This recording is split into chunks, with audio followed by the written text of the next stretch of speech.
Hear myself on this thing. I'm gonna ask Jeremy about it. Maybe tell me why. That's really strange. Okay.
2, 3, 4, 5, 6.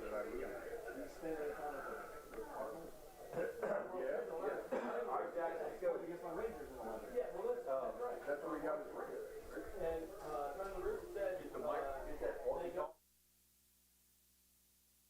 Alright, we'll do.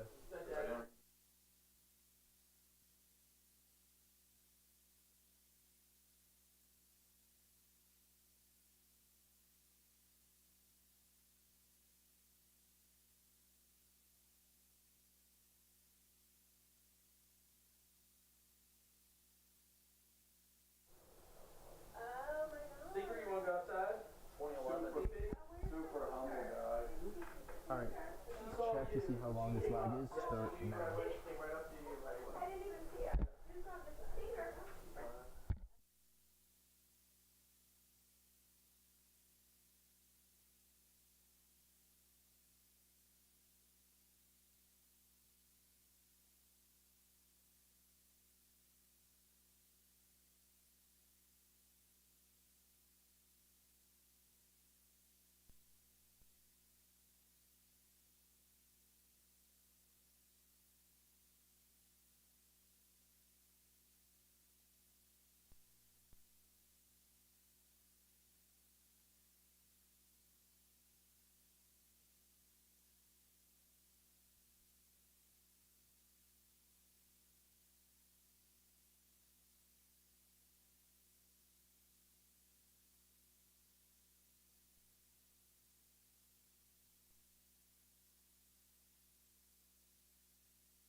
Walking onto the field. Placencia is walking onto the field. But it is what it is. And I like it. It's only My bad, y'all. nice. No, I can't help it.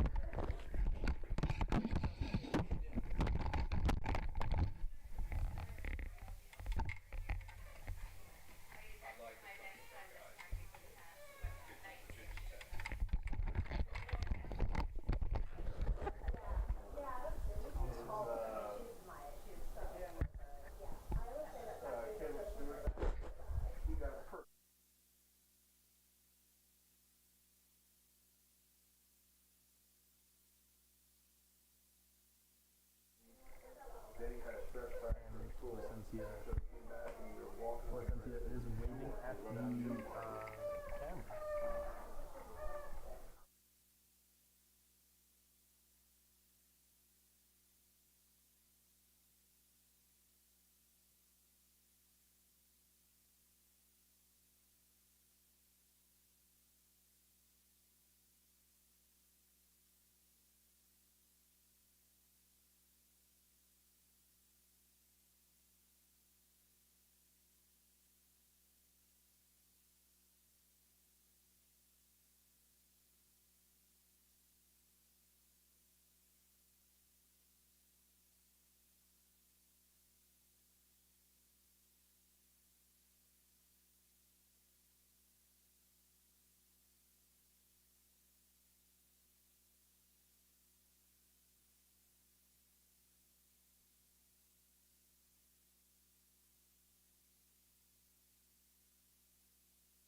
Check, check. See, I can hear myself.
Test.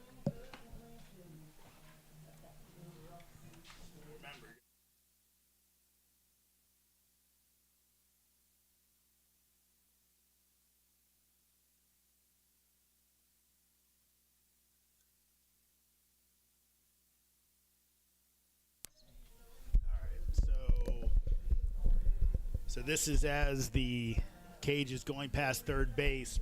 Here at Purcellville Fireman's Field, Cannon's ready to take on the Woodstock Riverbandits. It's a long fly ball, deep right field. This one's gone! Home run, Purcellville!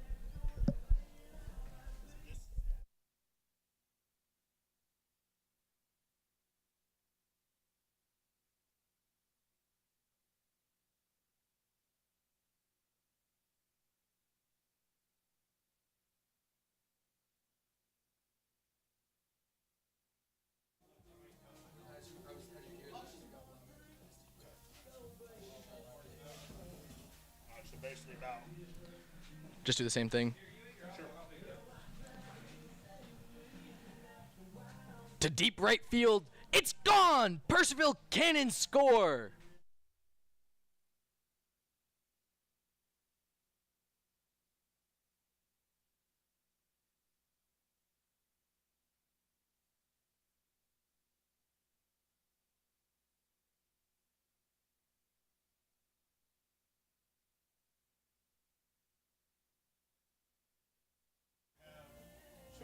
about 10 o'clock. Yeah. On a clock base.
and welcome to Fireman's Field in Purcellville, Virginia. It's time for Valley League action as the Purcellville Cannons welcome in the Woodstock Riverbandits.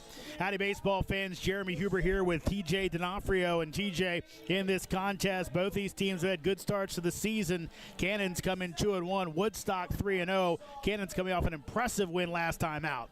I mean, the Cannons last time out this past Sunday was an absolute blowout. I was watching the game from afar. I was watching the stats, and the Cannons just kept getting on base. It was on base, and their pitching was on point, which is, I feel like, one of the first times we've had that this whole season where the pitching was strike after strike. And I feel like if we can keep that momentum today, we have a really good shot against a very good team in these Riverbandits. Big run output in that game. Cannons up in double digits, their highest scoring contest of the season. Good bounce back after a loss against Newmarket on Saturday night. Again, Woodstock, coached by Mike Bocock, one of the dean of Valley League coaches, actually formerly coached for Brett Fuller when the franchise was down in Luray. But they are on opposite sides of the diamond tonight as Woodstock looks to stay unbeaten. The Cannons will look to go ahead and get their third win of the campaign. Time for our national anthem. We turn it over to our public address announcer, Bill Russatella. Ladies and gentlemen, before we get to our national anthem, I'd like to take a moment of silence in remembrance of a young lady whose life was lost this weekend. Junior softball player from Woodgrove, Leliana Schwartz, unfortunately lost her life in a car accident. A moment of silence in her honor, please.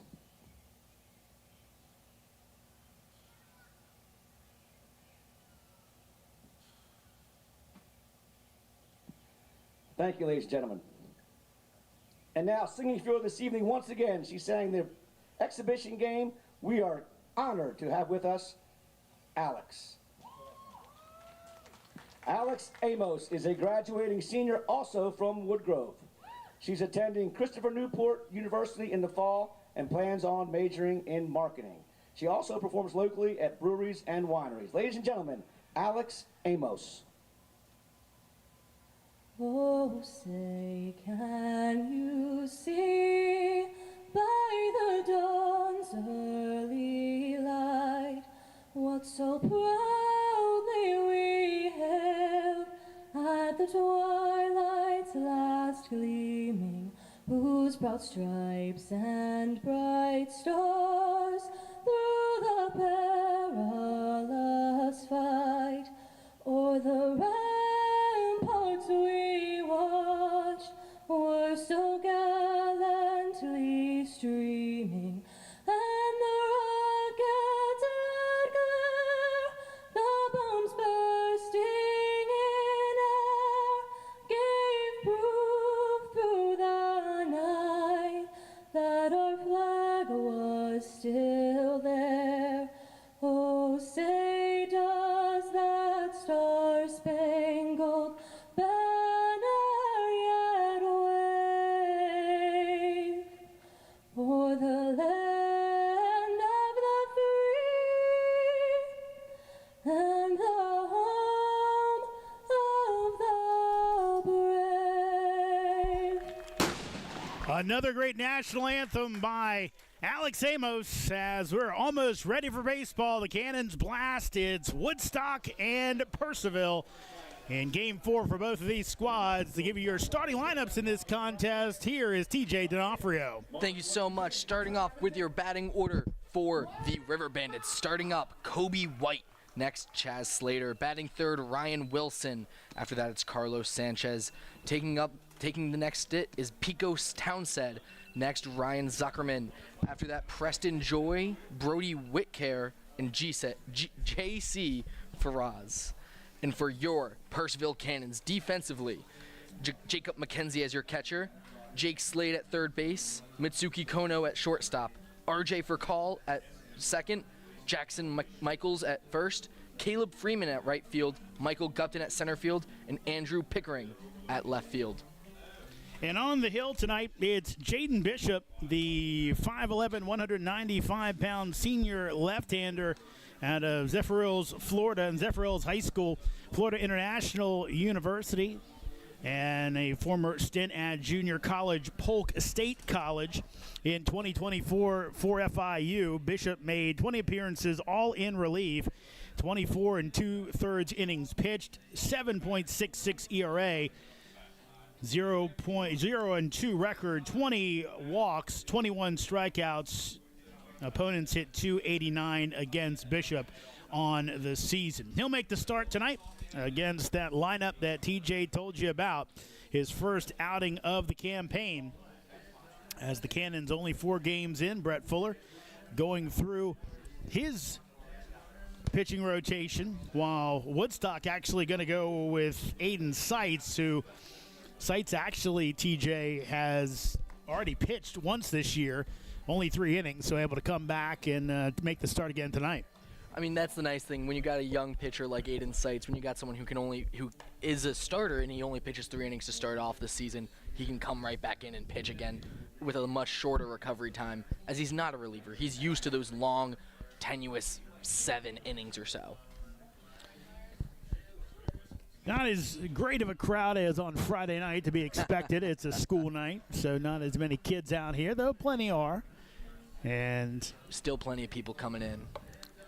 Cannons, with a win tonight, would tie for first place in the Valley, or in the Valley North, I should say, as Woodstock comes in 3-0 in the lead, while Newmarket and Purcellville both at 2-1, 1-2 for Strasburg, and Front Royal Winchester brings up the rear at 0-3. So here's Kobe White standing on the left-handed side of the batter's box. Here's the pitch, and first pitch is a ball high at 7:02 Eastern Time.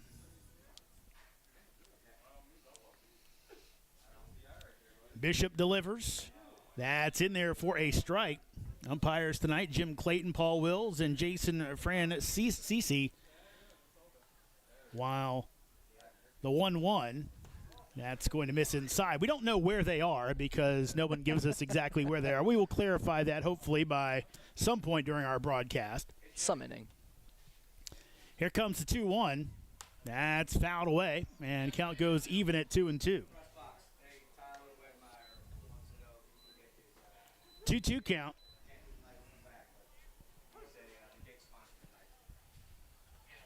Bishop delivers. That's fouled away again, and White stays alive. All right, there it goes over the third base line. That's your first foul ball of the evening. Your foul ball sponsor, the Bank of Clark County. Kobe White Kids, you return that and baseball. Stephen F. Austin also played at Allegheny College, just up the road in Maryland. 2-2 again. That's outside, and White's able to stay in there. So count goes full at 3-2, and this is what you don't want if you're the Cannons. Try and put guys away. Easier said than done. But walks always a concern. Here's 3-2 pitch. That's going to be bounced down to first base. Michaels Fields will call off Bishop and make the play himself for out number 1.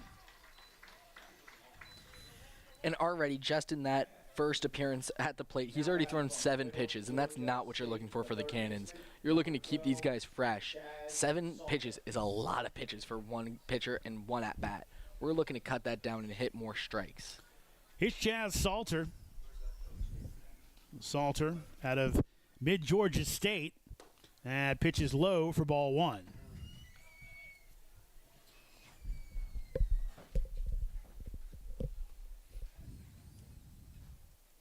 Here's the pitch. That's fouled away. So count goes to 1-1. Salter out of McDonough, Georgia.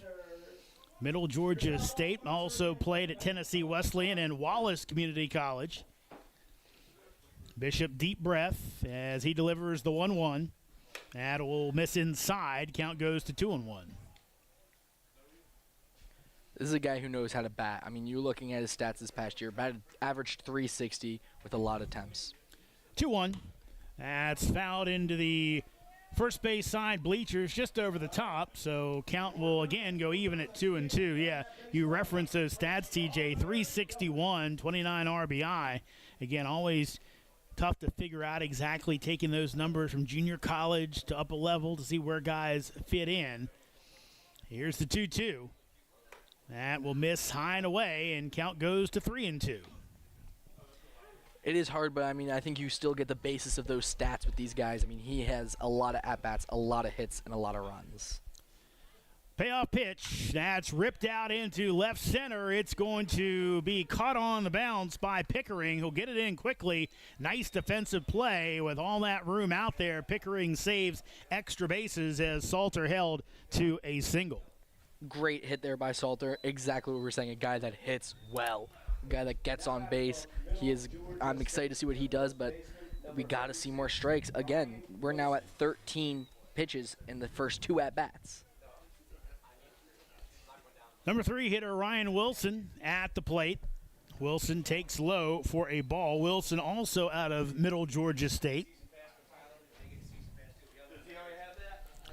Wilson also previously at Cleveland State Community College. 1-0 pitch. That's ripped out into center field. Gupton coming on. He'll make the catch on the run. Thought about throwing it back to first base, but Salter scrambles back in, out number 2.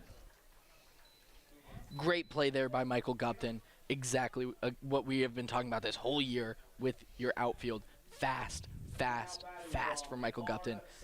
I wasn't sure he was going to get there, and it was starting to fall, and he runs and he catches it right away because that's the kind of player he is. A hustle mentality. Here's cleanup hitter Carlos Sanchez. The pitch, that'll miss inside, but snagged by McKenzie, ball 1. Sanchez, Florida Southwestern State, that's where he's heading, was at St. Petersburg Community College. And throw over and back in time. We have a good history with Florida, I believe, the college that he went to, don't we? With Guida. Guida was at Florida International, but he was somewhere before that as a 1-0 pitch. That's fouled off. He was at a JUCO, and then before that he started his career at Stetson, which actually is funny because Stetson made the NCAA tournament this year. But yeah, Guida was down there. So many of those schools down there in Florida, the JUCOs that play really good ball, and also the 4-year colleges. 1-1 coming up. Bishop delivers, and that'll be foul tipped, and now 1 strike away from getting out of the inning.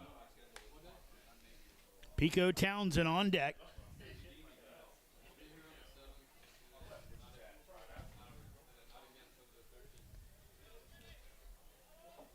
So 1-2 count coming up to Carlos Sanchez.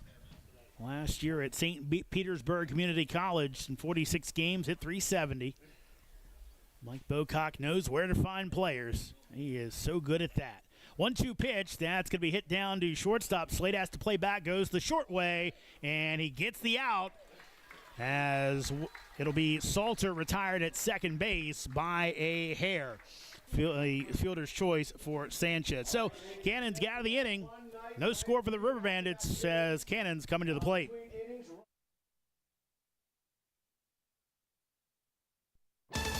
Valley League Baseball is back, and the Purcellville Cannons would like to thank their sponsors for the 2024 season. Cannons Baseball is brought to you by The Pub, with locations in both Purcellville and Ashburn, and Catoctin Creek Distillery in the heart of downtown Purcellville. Cannons Baseball is also brought to you by Carrington Homes, Fairfax Coin, Ridge Performance, Valley Drilling, Affinity Hair, Caseco, Lowers Risk Group, Lava Technologies, UPP, T-Mobile, Savage Pest Warfare, and Valley Energy. Thanks again to all the fine sponsors of Purcellville Cannons Baseball. And if you'd like to become a sponsor, find out more at PurcellvilleCannons.com. Loudoun County, get ready. Your Purcellville Cannons are hosting the annual Valley League All-Star Game at Fireman's Field. This year's contest is a 2-day event with the Home Run Derby on Saturday night, followed by the Valley League All-Star Game on Sunday. Also on the docket, a cornhole tournament, a high school home run derby, and the Valley League Hall of Fame induction. It's the Valley League All-Star Game, June 29th and 30th at Fireman's Field. No scores. We head to the bottom of the first with your lineups. Here's TJ. For your Purcellville Cannons, batting first, RJ for call. Batting second as your DH, Inaway. Batting third as your third baseman, Slade. Next up in right field, Freeman. Then Michaels. Up next, Gupton. After that, Pickering. Next, Kono. And rounding out your batting order is McKenzie. And for the Riverbandits, we have Pico Townsend in left field, Kobe White at center field, Carlos Sanchez in right, J.C. Frias at shortstop, second base, Ryan Wilson at first, Preston Joy at shortstop, Chaz Slater at third, and Brody Whitaker at catcher, with their pitcher being Aiden Seitz. Yeah, Aiden Seitz, Potomac State from Falling Waters, West Virginia, and Musselman High School this year at Potomac State. 13 games, just one start, 1-0 record, 6.35 ERA, 17 innings pitched, as he will drop the ball before delivering his first pitch. And 14 walks, 25 strikeouts. As we mentioned before, Seitz has pitched once before this season. As he looks in on RJ for call. And Seitz delivers for strike one. Seitz pitched 3 innings on the season, allowed just 1 hit, 2 walks, a strikeout, ended up getting the win in that matchup against Strasburg. Breaking ball in there for strike 2. For call, struggling at the bat so far at the start of this season. Hoping to see a change in these upcoming games. 0-2. Here's the pitch, and for call takes, and that is low for ball 1.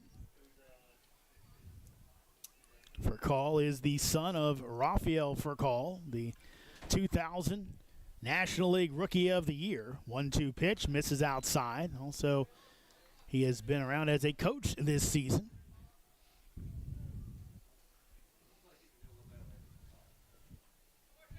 Obviously, a lot of knowledge that he loves sharing with these ball players. That's outside and in the dirt. Count goes 3-2. After seeing 2 strikes right away, or not expecting to go to a full count right after. Interesting pitching style here. I'm curious to see what he's going to hit.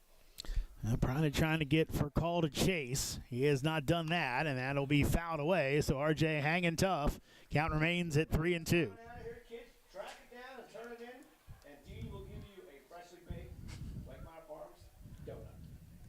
And those, if you hear that, folks, those are the best, those Wegmeyer Farms donuts. 3-2. As for call takes, it's on the outside corner as Jason Francisi rings him up for the first outs of the inning. Now batting for your Cannons from Kansas State, the designated hitter, number 11. Here's Shintaro Inaway. He's DHing for the Cannons tonight. An interesting DH for sure, because he's not much of a slugger, but he gets on base a lot, and mostly I feel like you associate a DH with a slugger. Here's the pitch, and that'll miss high. Now we know Brett Fuller likes to kind of rotate his guys through that first 10 games of the season before making some more permanent lineup decisions. As that's ripped out to right field, it's down for a base hit, could be extra bases. Around first base, going into second is Inaway, and he'll be in with a stand-up, 1-out double here in the bottom of the first inning. And I guess that's exactly why he's your DH. Like I was just saying, he's someone who gets on base. He is someone who is a consistent hitter, one of the Cannons' best hitters so far, and even just in college he's been phenomenal so far. Shintaro Inaway is just phenomenal at getting on base, and he's fast. We might see a steal here even though he's already in a scoring position. Here's Jake Slade. Slade, of course, local product out of Loudoun Valley High School. As a runner in scoring position, RBI chance here in the bottom of the first, takes the breaking ball inside for ball 1. On the campaign, Slade hitting .231 coming in. 3 hits on the year, has a double. Hit a grand slam in the Cannons exhibition game on Wednesday as he'll rip this one past the shortstop. It's into left field. Ridge Fuller will hold up the runner at third base. So it's Cannons on the corners, and that throw got away as Townsend threw it over top of the relay man, but Whitaker was there to back it up. But now the Cannons with 2 men on, only 1 out here in the bottom of the first, looking to draw first blood. And we have our utility man up in Caleb Freeman. This guy can play any position you ask him to. He can hit in any spot that you need him to. This man is a positional utility player. I'm excited to see that he's, still in this early spot of this rotation because I have a feeling that we have a chance to bring 2 guys home right now. Freeman listed as a catcher out of Auburn. Can bring in a run as the throw goes down to second base, and the runner is out. Slade going, and the Cannons going on the first pitch. Interesting play there with your cleanup man on. And you have to wonder if there was some miscommunication that Inouye was expected to go home. But instead, Cannons run themselves into an out and possibly out of a scoring situation unless Freeman can pick them up. I'm curious what the coach on first is saying over there.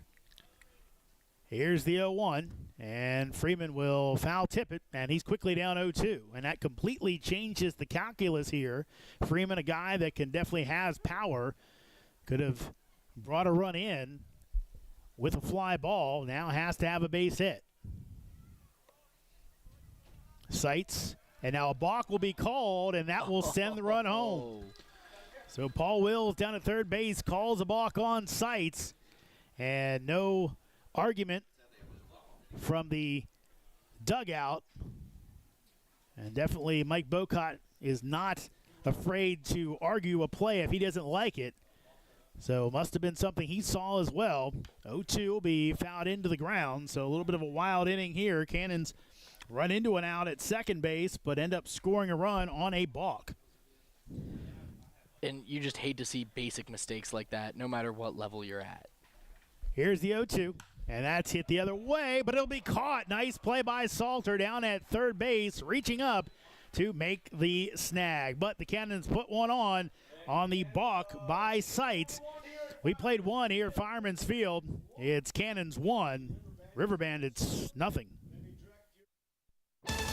Valley League Baseball is back, and the Purcellville Cannons would like to thank their sponsors for the 2024 season.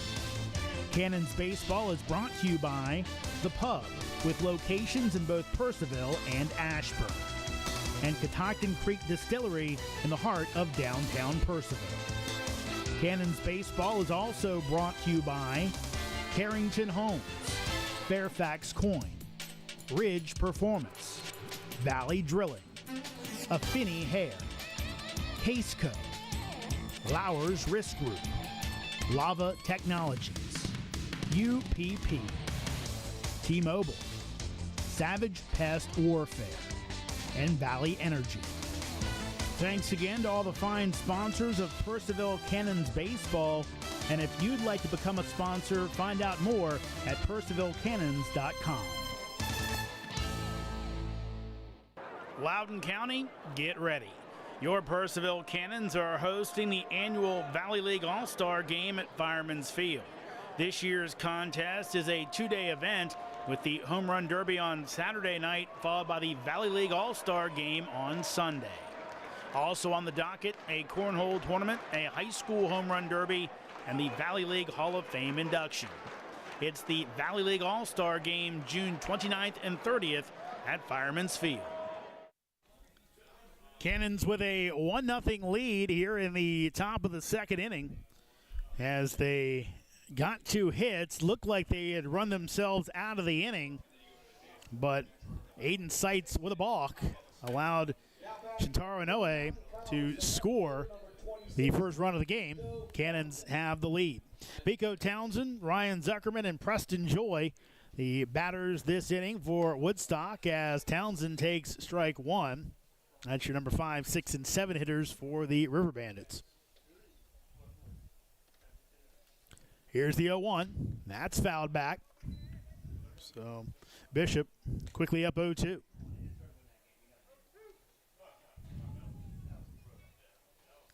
Townsend from Mississippi. Here's the 0-2 pitch. That's in the dirt. You talked about some of those numbers we saw for some of these guys before. Townsend had an amazing year at Blue Mountain College, junior college.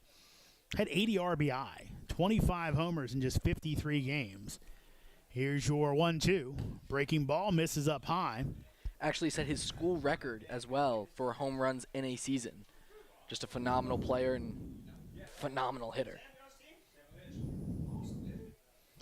Here's your 2-2. That's hit off the fist and caught by Michaels. Makes the stab just ahead of foul territory for out number 1. Great play there by Jackson Michaels. I mean, just a phenomenal run. That's what you use that body length for, to reach out and get those high flying balls that are just right outside a normal man's reach. Here's Ryan Zuckerman, the DH. Here's the pitch. That is in there for a strike. Yeah, that's the thing with Michaels over there. Not exactly completely familiar with how he picks the ball, but obviously the athleticism and the frame is great, as normally he's an outfielder, but can play a competent first base. Here's the 0-1 pitch. That's going to be ripped out to center field. Going back is Gupton. He'll settle under it just in front of the 367 sign for the second out of the inning. I'm just going to say it every time. Gupton's speed is just, he didn't even have to run that hard on that one, but he is phenomenal. I mean, that is just great tracing, great tracking there, and just way to find it. I think you just have to compliment it every time you see it. Couple of good jumps. Pickering had one in the first that kept the runner at first base as Preston Joy shows bunt, pulls back, and takes a strike. And now Jake Slade, who had been playing back, will play in on the grass after the threat of the bunt. Here's the 0-1. And check swing, and he goes around as it'll be a strike called by Jason Franceschi.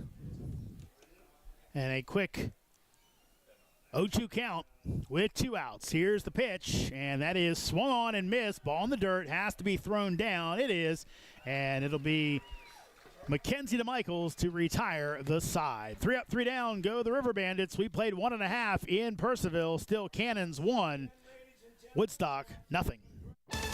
Valley League Baseball is back, and the Purcellville Cannons would like to thank their sponsors for the 2024 season. Cannons Baseball is brought to you by The Pub, with locations in both Purcellville and Ashburn, and Catoctin Creek Distillery in the heart of downtown Purcellville.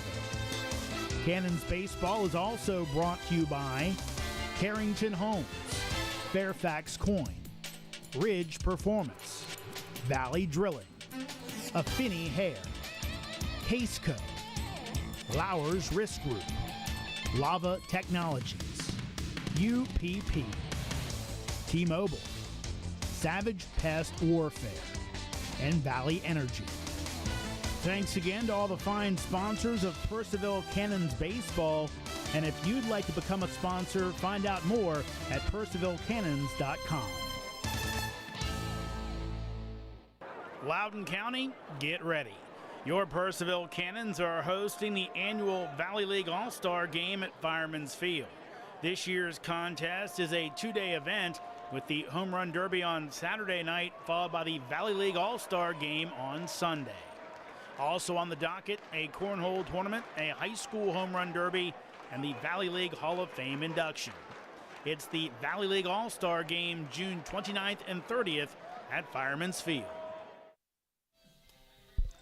Welcome back to Fireman's Field as the Cannons lead it 1-0 on the Riverbandits. Jeremy Hubert, TJ D'Onofrio with you. As for Purcellville, it'll be Michaels, Gupton, and Pickering. 5, 6, and 7 for Purcellville. Michaels made a nice play in the top of the frame on a sinking line drive, able to rob Pico Townsend of a hit. Michaels takes for strike 1.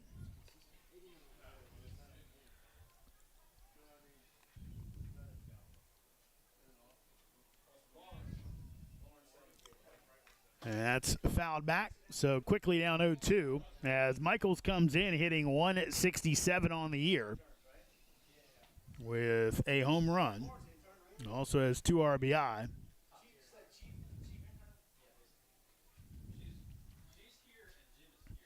Here's the 0-2. That'll miss outside for a ball. Michaels homer come against Front Royal on Sunday night. Here's the 1-2. That'll be dribbled down the first base line and fielded by Wilson, who steps on the bag for out number 1. Now batting from Gulf Coast Community College, your center fielder, number 88, Michael Gupton. Here's Michael Gupton. Gupton made a few good defensive plays already today. Gupton changing his walk-up song already this early in the season. I'm a fan. Gupton comes in hitting .222. Started his college career at NC State. Here's the pitch, and he will take for a strike. Gupton currently at Gulf Coast Community College. What spent his freshman year as a member of the Wolfpack. 0-1 pitch, check swing, but called a strike. And quickly, Gupton down 0-2. Gupton did not look happy with being called a strike as he looked back at the ump with something to say. Here's the 0-2 and waved at by Gupton on the breaking ball by Seitz for strike 3. Second strikeout for Seitz tonight. You know, Seitz, after making that mistake with the bulk, he's got to be feeling good after getting 2 strikeouts already in this game. It's pretty early on, but I'm sure he's still feeling pretty good regardless of that bulk. Here's Andrew Pickering. Pickering helped save a run in the first. Cut off a ball in the gap. Here's the pitch. That'll miss outside. It was Chaz Salter hit one out into left center field. Pickering got on his horse and able to hold Salter to one base as Pickering takes inside for ball 2, or going to be a strike or a ball. Is going to be 2-0. Here's the pitch, and that is a foul tip into the mitt for strike 1. Count goes to 2-1. Pickering, someone who does definitely struggle with batting, even in his college career, but really makes up for it on that defensive side. Here's 2-1.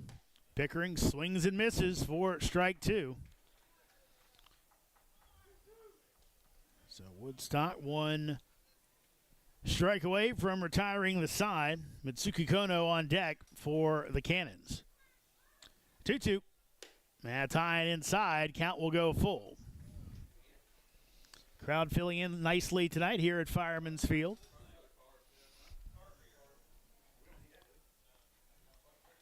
Here's the payoff pitch coming up. Here it is from Seitz, and swung on and missed for strike 3 as the righty took just a little bit off. Cannons go 3 up, 3 down. We played 2 at Fireman's. It's still Purcellville 1, Woodstock 0. Valley League Baseball is back, and the Purcellville Cannons would like to thank their sponsors for the 2024 season. Cannons Baseball is brought to you by The Pub, with locations in both Purcellville and Ashburn, and Catoctin Creek Distillery in the heart of downtown Purcellville. Cannons Baseball is also brought to you by Carrington Homes, Fairfax Coin, Ridge Performance, Valley Drilling, Affinity Hair, Caseco, Lowers Risk Group, Lava Technologies, UPP, T-Mobile, Savage Pest Warfare, and Valley Energy. Thanks again to all the fine sponsors of Purcellville Cannons Baseball, and if you'd like to become a sponsor, find out more at purcellvillecannons.com. Loudoun County, get ready. Your Purcellville Cannons are hosting the annual Valley League All-Star Game at Fireman's Field. This year's contest is a 2-day event with the Home Run Derby on Saturday night, followed by the Valley League All-Star Game on Sunday. Also on the docket, a cornhole tournament, a high school home run derby, and the Valley League Hall of Fame induction. It's the Valley League All-Star Game, June 29th and 30th at Fireman's Field. Back in Purcellville, Cannons with a 1-0 lead to bring you your next 2 innings of play-by-play. Here's TJ D'Onofrio. Thank you so much. Excited to do it. And I just want to say shout out to all the interns there just helping those kids dance. It's so fun to see my fellow interns doing things like that, you know. Just love to see it. Excited to see what Jaden Bishop does this inning, you know, coming off a little bit of a rough inning, or rough first inning, a phenomenal second inning. Top of the third, let's see what he does. 3 in, 3 out last outing. Your batters for the Bandits will be Brady Whitcare, J.C. Frias, and Kobe White. First pitch, high and outside.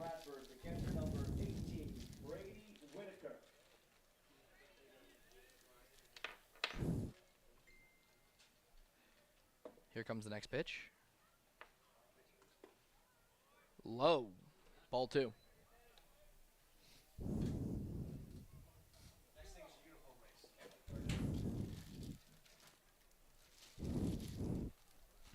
Tipped, and it is a foul ball back.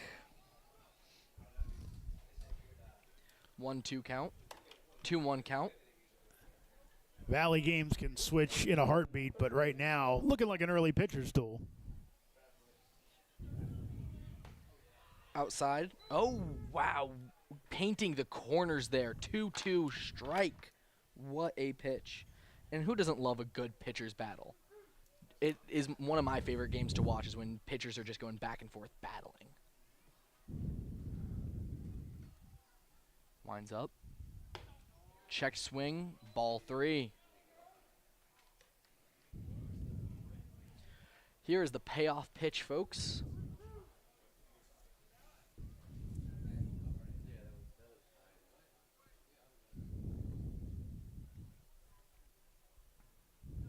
Inside, there is the first walk of the game, actually. Both pitchers have been very hesitant to walk anybody. They've gone deep in counts, like you mentioned, TJ, but you're right. First walk of the game. Next up, J.C. Frias.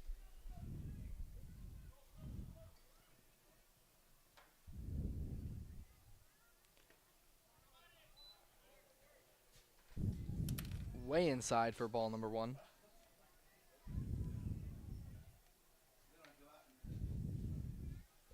Be interesting here with Bishop. Again, we talked about it before. Last year at FIU, did not make any starts, all in relief. How much do we get to the point where he starts tiring a bit? Here's the next pitch, showing bunt. And we'll ball number 2. McKenzie with a quick pop-up time there, threatening to throw to first if Whitcare gets off base too far. Goes to pick him off. There you have it. It's the first ever active slinging dogs in the stands. Doesn't get there. Shannon Burke, there she is. Bednars. 2-0 count. Here's the pitch, swung, and it's looking like a foul ball. He thought that was gone. You could see the way he was starting to do his little run. He thought that was going to be gone.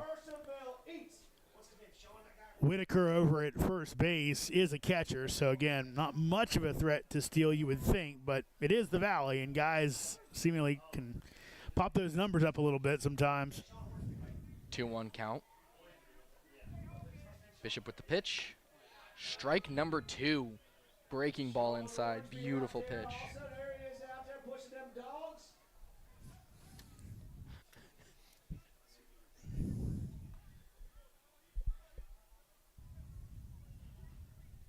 Deep breath for Jaden Bishop as he goes for this another hit. Cracked into the outfield, looking like it could be gone, but saved by Caleb Freeman. Threw it all the way back. What an absolute play by your right fielder, Caleb Freeman. Able to rob some extra bases right there, TJ. You mentioned it. Freeman can play a whole lot of different spots. Plays first base, made a good play there in the opener against Winchester. Makes a really good play there, getting back to the fence and making sure he knew where he was to make that grab. We've even seen him play left field, right field, first, catcher, and DH just so far this season, I believe. Next up to bat, Kobe White. Here's the pitch. Ball bounced out. Ball 1. Seeing White looking at home plate umpire Jason Franceschi, basically kind of saying, putting his hands up, say, hey, I'm okay to stay my ground here and not have interference on myself. 1-0 count. Here's the pitch. It was high, 2-0. And after we saw the last couple weeks a few high-profile obstruction calls and a lot of catcher's interference towards the tail end of the college season, guys always have to make sure. Here's the pitch. Swung and scooped up by Jaden, and it just is tossed over to first. Jaden Bishop with a beautiful play there to get the second out of the inning. Well, he had a chance at a double play, but once he bobbled it, it was a good job. You've talked before, TJ, about communication. McKenzie very quickly started pointing and saying first, first, first. And at that point, Bishop calmed down and made the easy play to make sure they got one out. Better to play it safe there than a hero play, as Chaz Salter is up with a man in scoring position. Salter's first at-bat, he did get to first base. As here's the first pitch, cracked, and it's over to right field. Caleb Freeman trying to track it. Looks like it could be a foul ball. Oh, but he slides and he catches the foul ball to make the out. What an absolute beautiful play from Caleb Freeman. That is your Purcellville Cannons 1, the River Bandits 0. We will be right back for the bottom of this inning.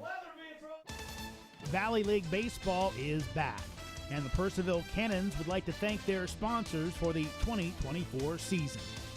Cannons Baseball is brought to you by The Pub, with locations in both Purcellville and Ashburn, and Catoctin Creek Distillery in the heart of downtown Purcellville. Cannons Baseball is also brought to you by Carrington Homes, Fairfax Coin, Ridge Performance, Valley Drilling, Affinity Hair, Caseco, Lowers Risk Group, Lava Technologies, UPP, T-Mobile, Savage Pest Warfare, and Valley Energy. Thanks again to all the fine sponsors of Purcellville Cannons Baseball, and if you'd like to become a sponsor, find out more at purcellvillecannons.com. Loudoun County, get ready. Your Purcellville Cannons are hosting the annual Valley League All-Star Game at Fireman's Field. This year's contest is a two-day event with the Home Run Derby on Saturday night, followed by the Valley League All-Star Game on Sunday. Also on the docket, a cornhole tournament, a high school home run derby, and the Valley League Hall of Fame induction. It's the Valley League All-Star Game June 29th and 30th at Fireman's Field. Welcome back to Fireman's Field, home of your Purcellville Cannons. Coming up to start this inning, we have Mitsuki Kono to bat first. After that, Jacob McKenzie. And after that, batting third, RJ for call are your docked batters. Aiden Seitz still up at the mound. Not surprising there in any sense of the form, as he did just have a quick 3-3 batters scene. And 3 strikeouts, or 3 outs. Sorry, not strikeouts. 2 strikeouts in there, almost had it. 3 up, 3 down. If only Michaels didn't make such a great hit and have it bounce to first base. I mean, I can't believe it. Yeah. He ruined my opening comment there. Well, that's not a blamable one. That one's on you, brother. I don't know. I think I'm going to somehow find a way. If I just twist the truth enough in my mind, maybe, you know? Just go 3 up, 3 down. You'll be fine. As Mitsuki Kono walks towards the batter's box. Christian Brothers University. Number 2, Mitsuki Kono. Came in this game opener as a pinch hitter, and it did an absolute amazing job that rest of that game. Ended up getting on base twice to help the Cannons score as we see this first pitch. Ball 1. Saw Kono lay down a good bunt in the Winchester game. Right now they're playing even with the bag at third base. Here's the next pitch. Outside. Ball 2. With someone like Kono, you know, you need to cover every single spot on that field. He can hit it anywhere. Go for pitch number 3. Strike 1.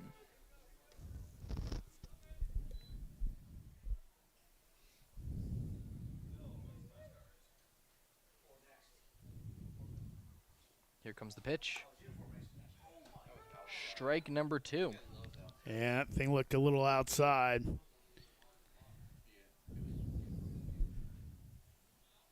2-2 count. Here comes the pitch. Swung, and he is out. Now batting from Central Florida, your catcher number 42, Jacob McKenzie. Jacob McKenzie, the senior in high school, who's coming in, just going to his freshman year of college, coming in here, trying to see what he can do here as Aiden Seitz lines up for this first pitch. Foul ball back. Strike 1.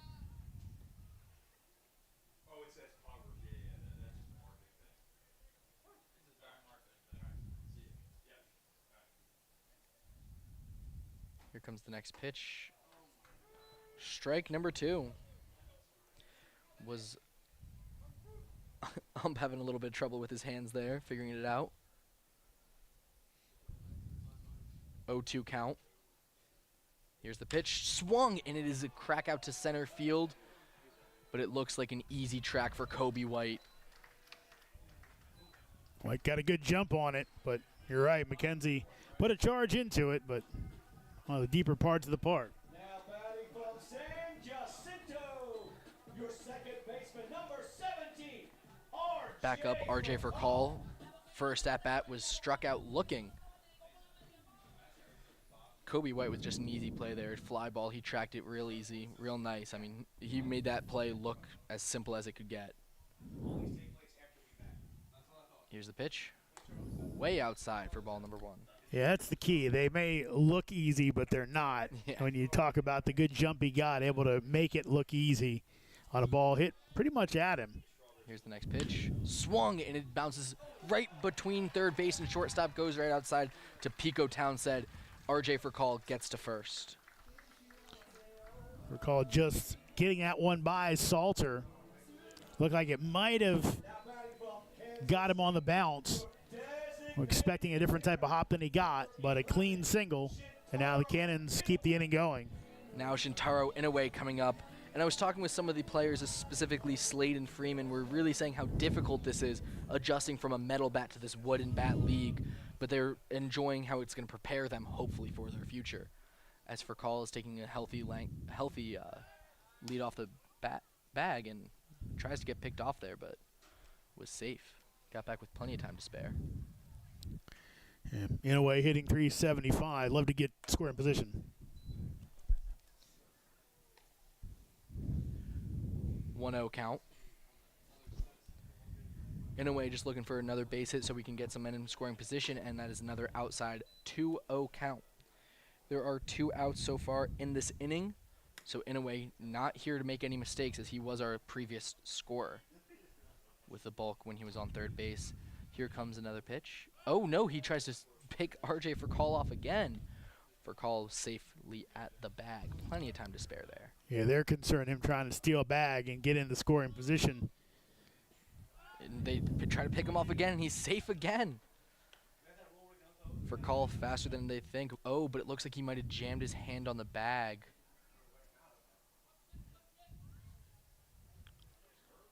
Paul Wills give him some time, or Jim Clayton, excuse me, give him some time. For call saying he's all good, giving him the sign. His father on first base wanted to make sure he was good there, and he said, I'm fine, no worries. 2-0 count, way high and outside, 3-0 count. In a way, a player who can hit no matter where you throw it, but when you throw it above his head, he's not going to be able to get there. 3-0 count, outside again, walking in a way. Interesting because it puts a man in scoring position. Next up is Jake Slade. The hometown hero, the hometown kid, whatever you want to call him. come.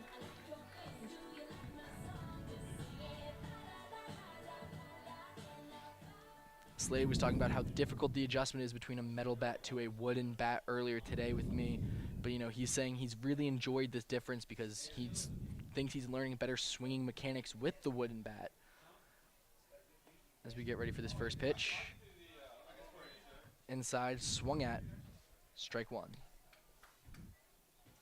And that foul ball there, but you're right. You have to, you know, a lot of those metal bat hits, those become broken bat outs here in the Valley League and summertime baseball in general.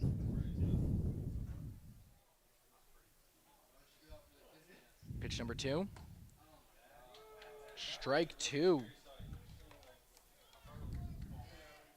Jake Slade quickly down 0-2 in the count with 2 men on base and 2 outs in this inning. Let's see if he can bring it back, Slade.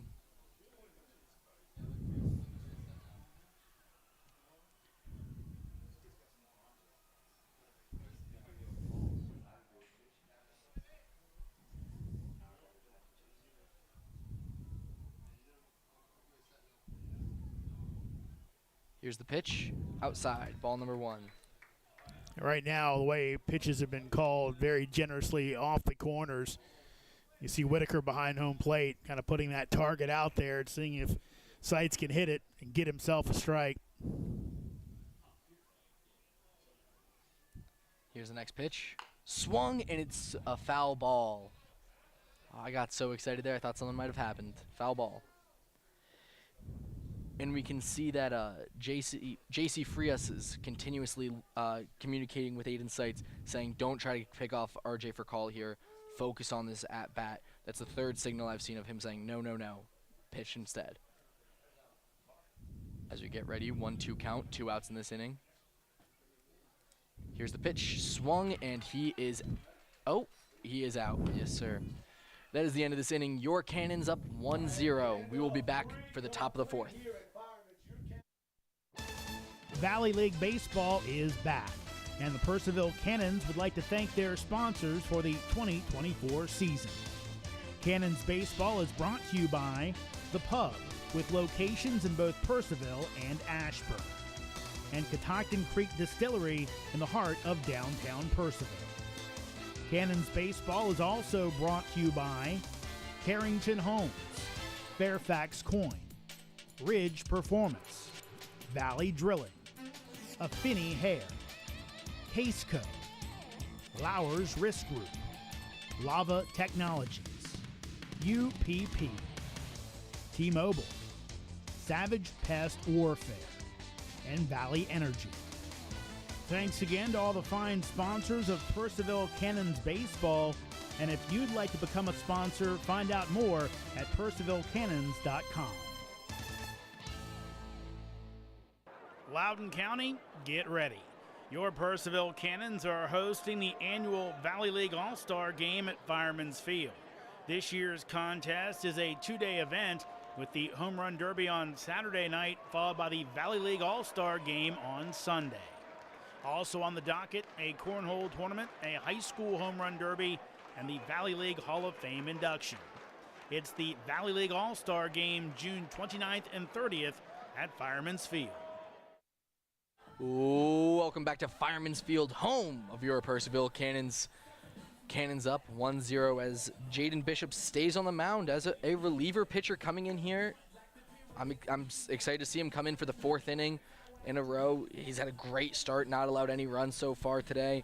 And really, it's been the Cannons defense. The Cannons outfielding has been phenomenal today. You're right. It's been a thing today where he's been around the plate. He's made guys hit, pitched to contact, but the Cannons have fielded the ball well today, which is always key. Up now is Ryan Wilson. Next, Carlos Sanchez. After that, Pico Townsend for your doxed batters. Here's the first pitch. Just a little low, ball number 1.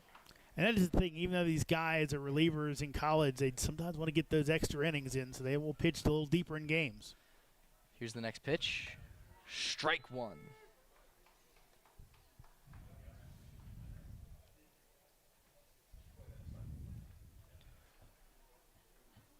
One count. Here's the pitch. Swung, and it is missed. Strike number 2. 1-2 count. Jaden Bishop showing off his arsenal of pitches. Here's the other pitch, and it bounces over to Mitsuki Kono with a throw to Jackson Michaels to get him out at first. What a play by Mitsuki Kono. See, I think you were overselling some plays earlier. That was a really good defensive play, and one I think a lot of Cannon shortstops of the years wouldn't have made. One thing we've heard about a lot of these Japanese guys who have joined this team is they are very fundamentally sound. Really good play by Kono there. Kono just a great little scoop on a bouncing ball and a great calm throw as we see this first pitch swung at, and Slade gets it right away. Can he get there to first? And he does! Another great play by the Cannons defense as a sliding save for Slade. Tell you what, that's another great play. And you heard some of the folks on the other side of the booth. TJ, you're the newbie. I'm the guy who's been here a while. We haven't seen a lot of defense like that over the years. So, again, back-to-back plays, really fun to see from the Cannons.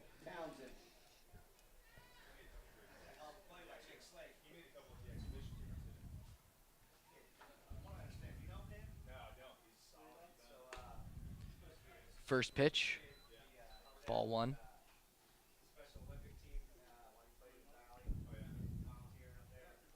Pico Townsend at bat. Here's the next pitch. Swung, and it's a miss. I talked about it before. Townsend with some big-time offensive numbers in at his junior college this year. Here's the next pitch. Way outside. 2-1 count. His real name is Ardarius, but on the actual website at his college, it's his Pico, so that's what we're calling him, is Pico. Here's the next pitch. Swung, and it's a way outside to right field. Caleb Freeman with an easy cleanup there. Freeman with another great play. That takes us to the end of this inning, end of the first half of this inning. We'll be right back for the bottom of the fourth. Valley League Baseball is back, and the Purcellville Cannons would like to thank their sponsors for the 2024 season. Cannons Baseball is brought to you by The Pub, with locations in both Purcellville and Ashburn, and Catoctin Creek Distillery in the heart of downtown Purcellville. Cannons Baseball is also brought to you by Carrington Homes, Fairfax Coin, Ridge Performance, Valley Drilling, Affinity Hair, Caseco, Lowers Risk Group, Lava Technologies, UPP, T-Mobile, Savage Pest Warfare, and Valley Energy. Thanks again to all the fine sponsors of Purcellville Cannons Baseball, and if you'd like to become a sponsor, find out more at purcellvillecannons.com. Loudoun County, get ready. Your Purcellville Cannons are hosting the annual Valley League All-Star Game at Fireman's Field. This year's contest is a two-day event with the Home Run Derby on Saturday night, followed by the Valley League All-Star Game on Sunday. Also on the docket, a cornhole tournament, a high school home run derby, and the Valley League Hall of Fame induction. It's the Valley League All-Star Game June 29th and 30th at Fireman's Field. Welcome back to Fireman's Field, home of your Purcellville Cannons. As we start this, we have Caleb Freeman up to bat. After that, we have Jackson Michaels, and after that, Michael Gupton.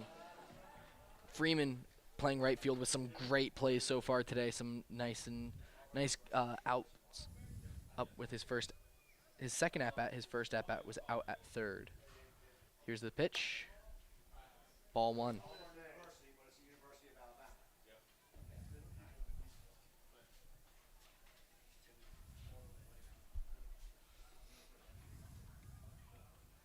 Pitch two, low. Ball two. Yeah, Freeman's really showed off the leather today. A great catch in the gap, sliding catch in foul territory to record an out.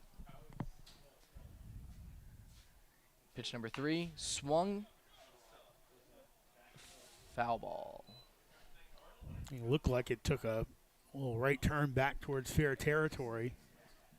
Again, the baseline not perfectly manicured, seeing some grass spots, so it's possible. Yeah. Here's the next pitch. Strike, 2-2 count. You know what I like about Freeman is every single game he plays like he has something to prove. He never takes a play off. You don't see him lollygagging out there. He's working every single play.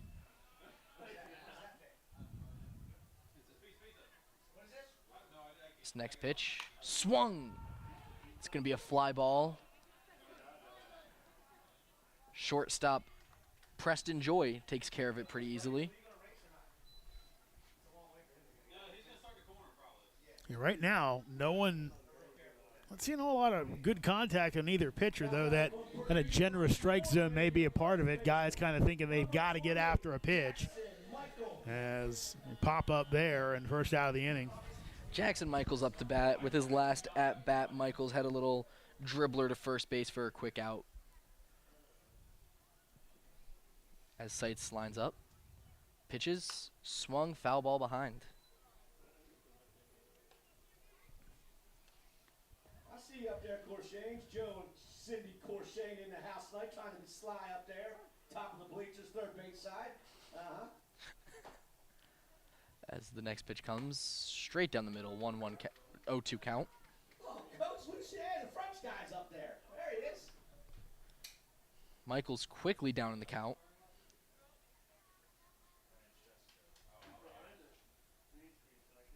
Here's the pitch, swung, and that is another out.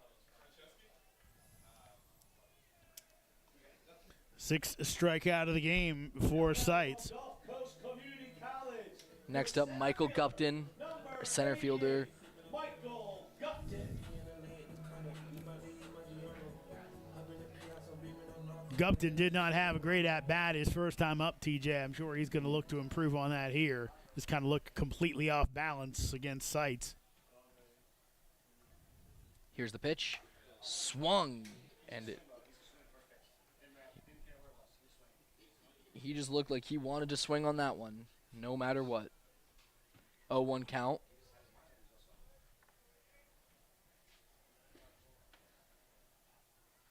Here's the pitch. Outside, ball number 1.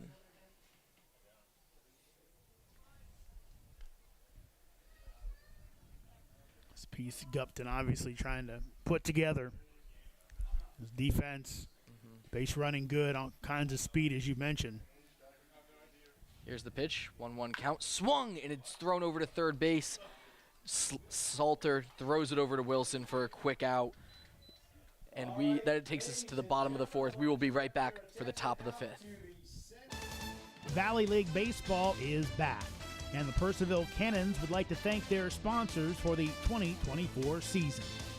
Cannons Baseball is brought to you by The Pub, with locations in both Purcellville and Ashburn, and Catoctin Creek Distillery in the heart of downtown Purcellville. Cannons Baseball is also brought to you by Carrington Homes, Fairfax Coin, Ridge Performance, Valley Drilling, Affinity Hair, Caseco, Lowers Risk Group, Lava Technologies, UPP, T-Mobile, Savage Pest Warfare, and Valley Energy. Thanks again to all the fine sponsors of Purcellville Cannons Baseball. And if you'd like to become a sponsor, find out more at PurcellvilleCannons.com. Loudoun County, get ready. Your Purcellville Cannons are hosting the annual Valley League All-Star Game at Fireman's Field. This year's contest is a 2-day event with the Home Run Derby on Saturday night, followed by the Valley League All-Star Game on Sunday. Also on the docket, a cornhole tournament, a high school home run derby, and the Valley League Hall of Fame induction. It's the Valley League All-Star Game June 29th and 30th at Fireman's Field. Welcome back to Fireman's Field, home of your Purcellville Cannons. Cannons lead 1-0 over the Riverbandits. I'm going to kick it over to Jeremy for your next 2 innings of elite play-by-play. Thank you much, TJ. As the Cannons looking to preserve that 1-0 lead. Zuckerman, Joy, and Whitaker. 6, 7, 8 for Woodstock here in the top of the 5th inning. been a pitcher's duel so far. Here's the pitch, and Zuckerman takes for a strike. Jaden Bishop so far tonight has allowed just one hit. That was back in the first inning against Chaz Salter. Here's the 0-1. That's hit foul. Out of play. Elsewhere in the Valley tonight, Stanton with a 4-0 lead on Culpeper, top of the third inning. Elsewhere, it's Winchester leading Strasburg 8-3, bottom of the third, as the Royals look for their first win of the campaign. Here comes the 0-2, and that's poked foul. Elsewhere, it's Front Royal up on Newmarket, 2-0 in the top of the fourth inning at Bing Crosby Stadium. No score yet from Covington and Waynesboro. Here's the 0-2 again. That'll miss outside. Now, we've been having some issues with our Valley League scoreboard, so it's tough to tell whether it's a weather issue or something else. 1-2 pitch, waved at for strike three as tag applied by McKenzie to record the first out here in the top of the fifth inning.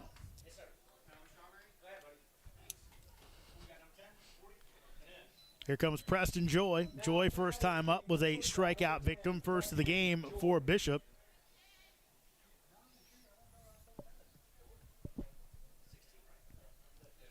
Here's the pitch. That's ripped, but it's going to be backhanded by Kono. Throws it over, and we've got a magician at shortstop. Mitsuki Kono put a star on that one. Mitsuki Kono, what a beautiful play. We've been talking about how he's, a defensive-minded player and he's fundamental. That was not fundamental. That is pure skill and dedication to playing this game and practicing some fun plays with a backhand catch to throw off balance next. Beautiful play from Mitsuki Kono. Yeah, Kono out of Hakushai, Japan, Christian Brothers University, making another great play there. Here's Brady Whitaker. Whitaker takes inside for ball one. Doing some research on Mitsuki. Said, here in America, we do about 2 hours of practice, very short. That misses outside. He said, in Japan, I used to practice 10 hours on the holidays and weekends. This is better. Here is better. America is better. American baseball is better. Obviously, Mitsuki, like in the short bursts of energy in practice. 2-0 pitch. That will be in there for a strike. The other thing is, when his summer ball coach played in North Platte in the Independence League, his coach called him a, quote, textbook defender. 2-1 pitch. That's hit to Kono again, and let's see if he can do it again. He does. Textbook play for Mitsuki Kono. 3 up, 3 down. Go the Riverbandits. We head to the bottom of the fifth. It's still Cannons 1, Woodstock nothing. Valley League Baseball is back, and the Purcellville Cannons would like to thank their sponsors for the 2024 season. Cannons Baseball is brought to you by The Pub, with locations in both Purcellville and Ashburn, and Catoctin Creek Distillery in the heart of downtown Purcellville. Cannons Baseball is also brought to you by Carrington Homes, Fairfax Coin, Ridge Performance, Valley Drilling, Affinity Hair, Caseco, Lowers Risk Group, Lava Technologies, UPP, T-Mobile, Savage Pest Warfare, and Valley Energy. Thanks again to all the fine sponsors of Purcellville Cannons Baseball, and if you'd like to become a sponsor, find out more at PurcellvilleCannons.com.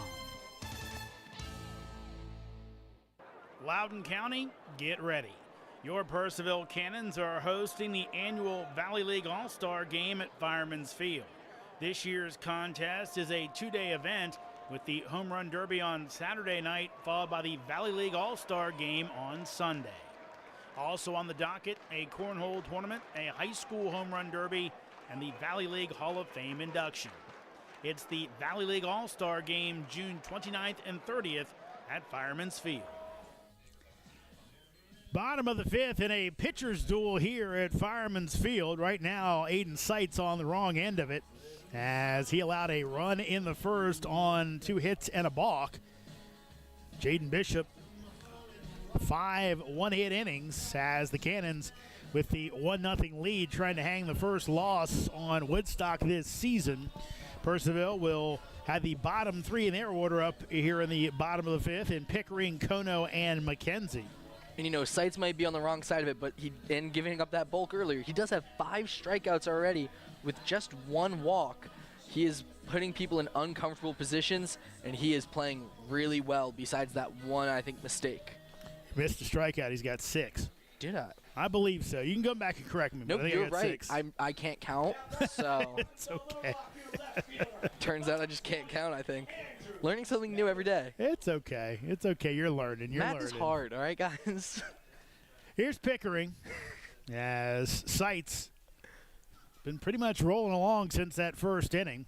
He delivers, and Pickering takes outside for a ball. Again, back in that first inning, for call struck out. Then, in a way, with a 1-out double, went over to third base on a Slade single as that's fouled back. Count goes to 1-1. Then Slade tried to steal on the first pitch, was thrown out between the discussions from Inouye and third base coach Ridge Fuller. Looked like maybe he had missed a sign.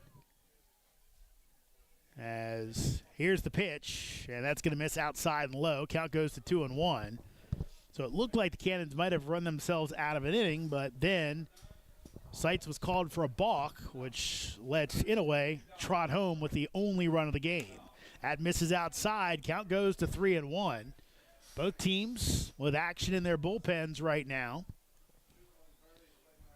I mean, these are both 2 relievers. We're not expecting them to play the whole game, but they have been pitching phenomenally while they have been out there. 3-1. Breaking ball misses outside, and Cannons have the leadoff man on for the first time tonight as Pickering earns the leadoff walk. Pickering really patient there at bat. Someone who typically likes to swing a little bit more, really stayed himself calm and let him throw those balls. The defensive star of the game at the plate right now, Mitsuki Kono, shows bunt, gets it down, and they're going to say that it hit him while in the box, so only a foul ball. So must have kicked off his leg as Kono tried to lay it down on the first baseline. Make the pitcher make the play. Third base coming inside now.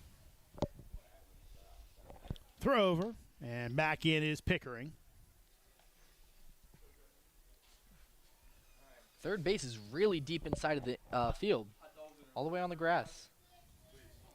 Here's the 0-1. It's popped up. It's going to be trapped and over to first base to get the out as Wilson scooped it to Frias to get the speedy Kono by a step or two. Does move the runner along with 1 out, so Cannons have a runner in scoring position with only 1 on the board.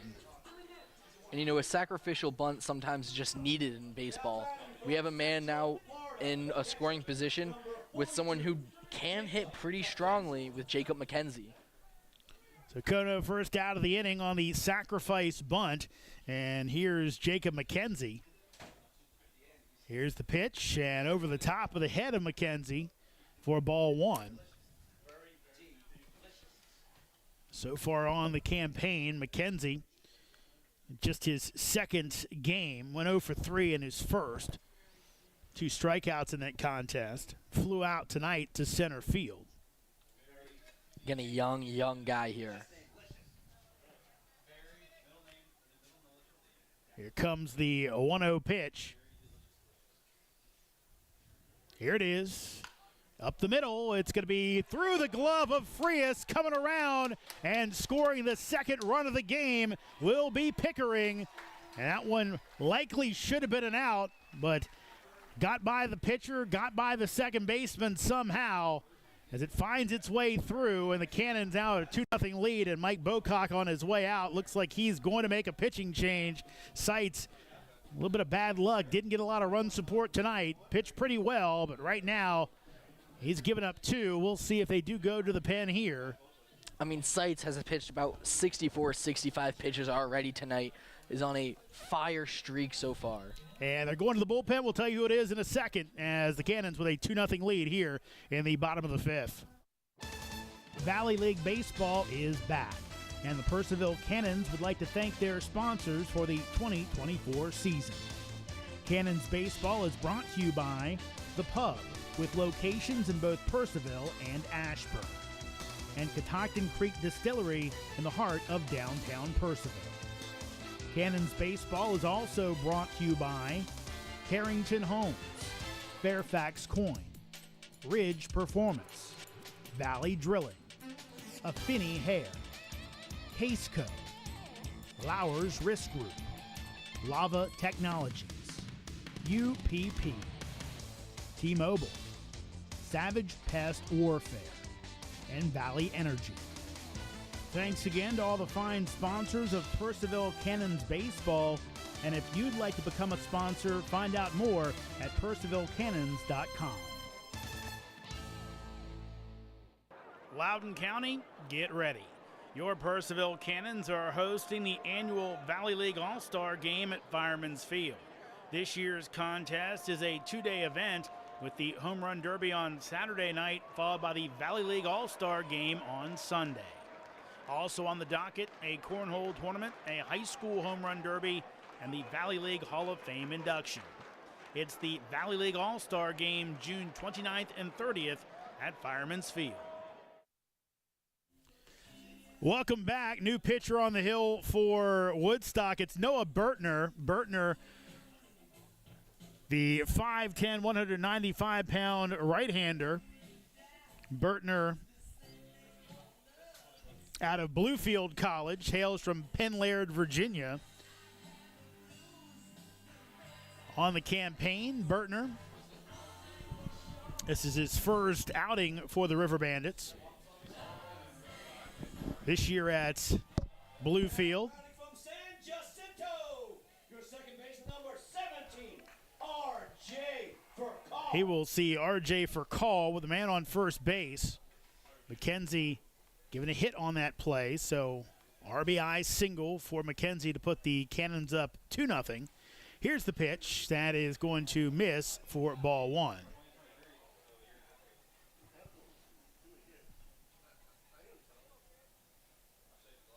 And I wish I could give you more information on this guy, but my Wi-Fi is down. I don't know about you. Here's the pitch, and that is going to be low.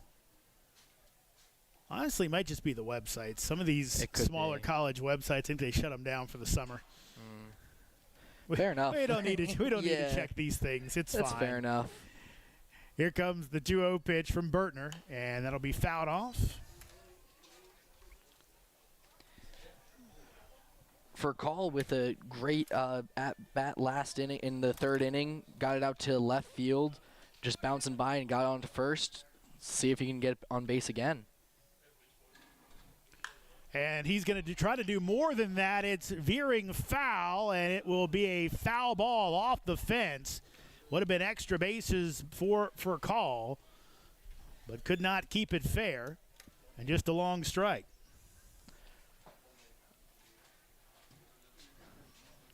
If you're not familiar with Fireman's Field, asymmetrical ballpark. It's 318 down the line, but then juts out to the power alley to 388. In center field, 367, maybe a little less than that as it's not center. And then 340 to right center, 310 down the right field line. Here comes your 2-2. Furcall will pop this one up on the infield. Calling for it is Joy. He'll come in on the infield grass and make the grab for the second out of the inning. You know, Furcall just felt like he had a swing and just popped up high, and Joy with his second fly ball catch there. You know, great communication for these River Bandits. That's something that, you know, the Cannons we've been talking about have not had. They have communicated beautifully this entire game. Joy out of Mercer University in Valdosta, Georgia. Number 2 hitter up as Inouye takes for strike one. Shintaro Inouye headed to Kansas State. Going to be a Wildcat. If he wasn't playing this weekend, he could go see his new team. They'll be in a super regional at UVA. Here's the 0-1 as that's hit out to left field. Townsend coming in. He loses his cap, but he makes the catch for the third out of the inning. But Cannons put one on the board on the McKenzie RBI single. We played 5 at Fireman's. It's Cannons 2, Woodstock nothing. Valley League Baseball is back, and the Purcellville Cannons would like to thank their sponsors for the 2024 season. Cannons Baseball is brought to you by The Pub, with locations in both Purcellville and Ashburn, and Catoctin Creek Distillery in the heart of downtown Purcellville. Cannons Baseball is also brought to you by Carrington Homes, Fairfax Coin, Ridge Performance, Valley Drilling, Affinity Hair, Caseco, Lowers Risk Group, Lava Technologies, UPP, T-Mobile, Savage Pest Warfare, and Valley Energy. Thanks again to all the fine sponsors of Purcellville Cannons Baseball, and if you'd like to become a sponsor, find out more at purcellvillecannons.com. Loudoun County, get ready. Your Purcellville Cannons are hosting the annual Valley League All-Star Game at Fireman's Field. This year's contest is a 2-day event with the Home Run Derby on Saturday night, followed by the Valley League All-Star Game on Sunday. Also on the docket, a cornhole tournament, a high school Home Run Derby, and the Valley League Hall of Fame induction. It's the Valley League All-Star Game June 29th and 30th at Fireman's Field. Welcome back to Fireman's. Night is done for Cannon starter Jaden Bishop. Allows just 1 run over 5 scoreless innings. He gives way to Charlie Krebs.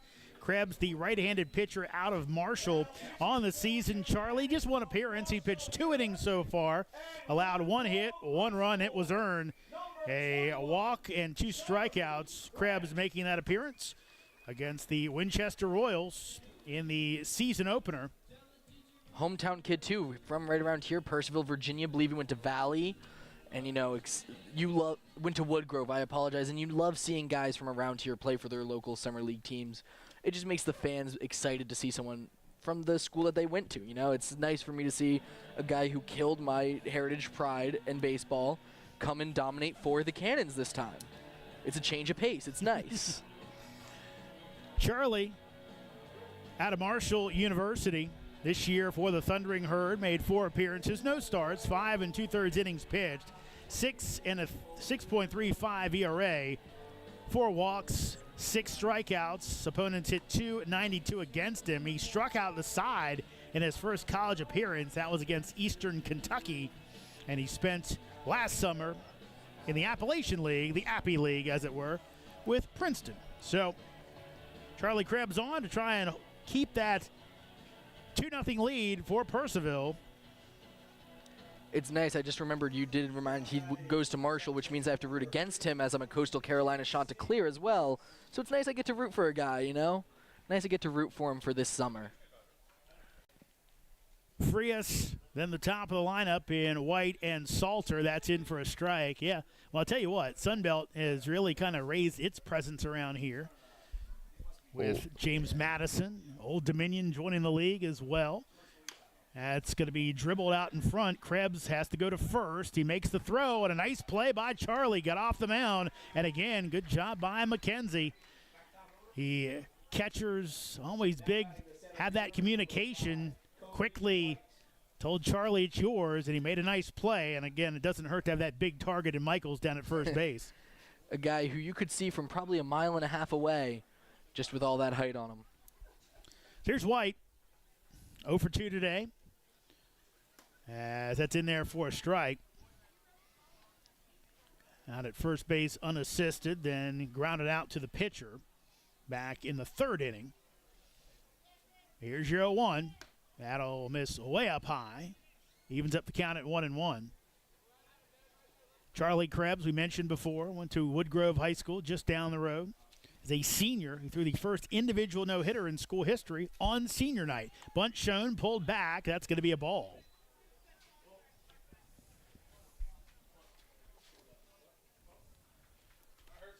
Again, Jason Franceschi behind home plate.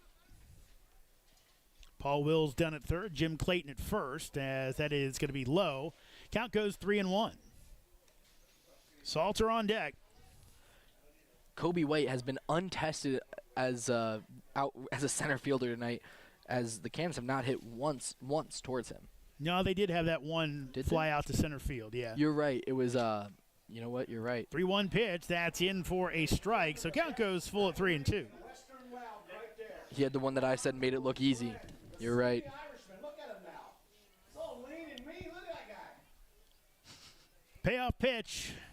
That's in the dirt and can't find it, so Krebs will go run it down, but White had to get rid of a bunch of armor, so really couldn't take advantage of it. Probably would have run if it had gotten to the backstop, but once it was out in the field of play, got rid of his leg guard, arm guards, and he is on first base as a base runner on for Woodstock, as the tying run comes to the plates in Chaz Salter. He's 1 for 2 tonight.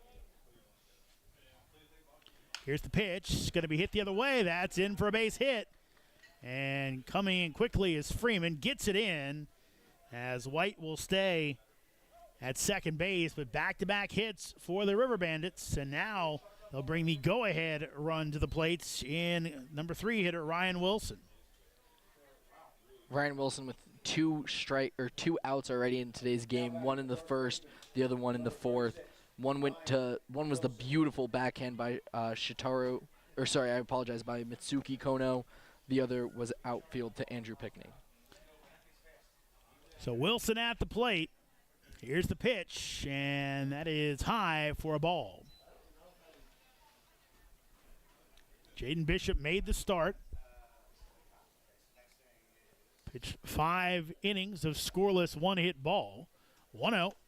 That's in there for a strike. Now, again, we talked about it before. Bishop, a reliever this year, so may end up stretched out by the end of the summer, but not there now. So Cannon's going to the pen. Krebs delivers. That's fouled away. Count goes to 1-2. Cannons with a deep bullpen this year, it seems, something that they have been lacking in the past. Hopefully this can help bring the defense a little shorter and get it a little more tight. Just got to work on that communication. Here's your 1-2. Runners go. It's hit the other way, so the hit and run, but unable to keep it fair is Wilson. Wilson, an interesting story. At Middle Georgia State now. Started his college career at Cleveland State Community College. His actual first year of college baseball was 2018-2019. So actually had 2 years in really before the pandemic, or a year and a half, I guess it were, as it's a 1-2 pitch. It's going to drop in for a base hit. 1 run is in. Chasing it down in the corner is Pickering. He will not get it in. Ball still stuck, and now they're going to say the ball got under the fence, so that's going to send the runners back. Let's see how they rule this. Will they let both runners score? It should be 1 runner in, and then it looks like they're going to send Salter back to third base. Mike Bocock going to ask for the explanation, but it will be an RBI double for Wilson on the ground rule double, as it looks like it got under the fence out in left field. And Mike Bocock still trying to influence the decision, but it will stand as the ground rule double with an RBI. And now a 2-1 lead for the Cannons, as the last 3 base runners have reached for Woodstock, as Carlos Sanchez comes to the plate trying to give the orange-clad Riverbandits the lead.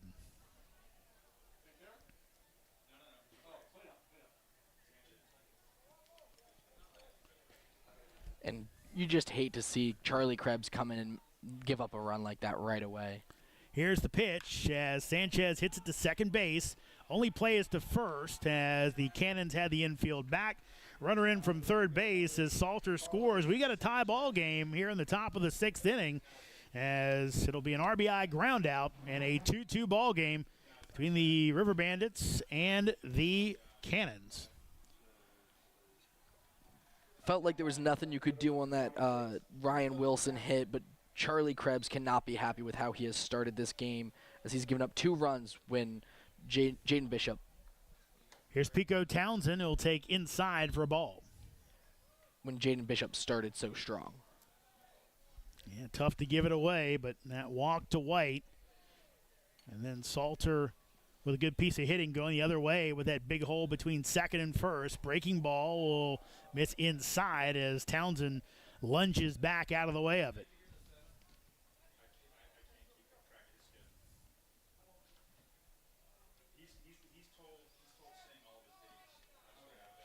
Here's the pitch. That is going to be on the inside corner for a strike. Count goes to 2-1.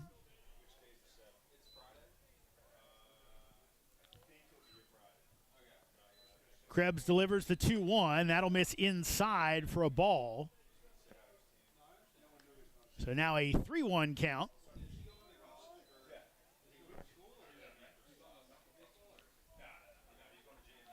As Krebs delivers. Townsend takes one right down to the heart of the plate for strike 2, and count goes full at 3-2. Runner will not be off on the pitch, no force behind him. Wilson down at third base. Krebs delivers, and that is ripped foul down the third base line past Mike Bocock, the venerable Woodstock manager, has won titles all over the Valley League. The winningest coach in the Valley League history. Also the most losingest coach in Valley League history.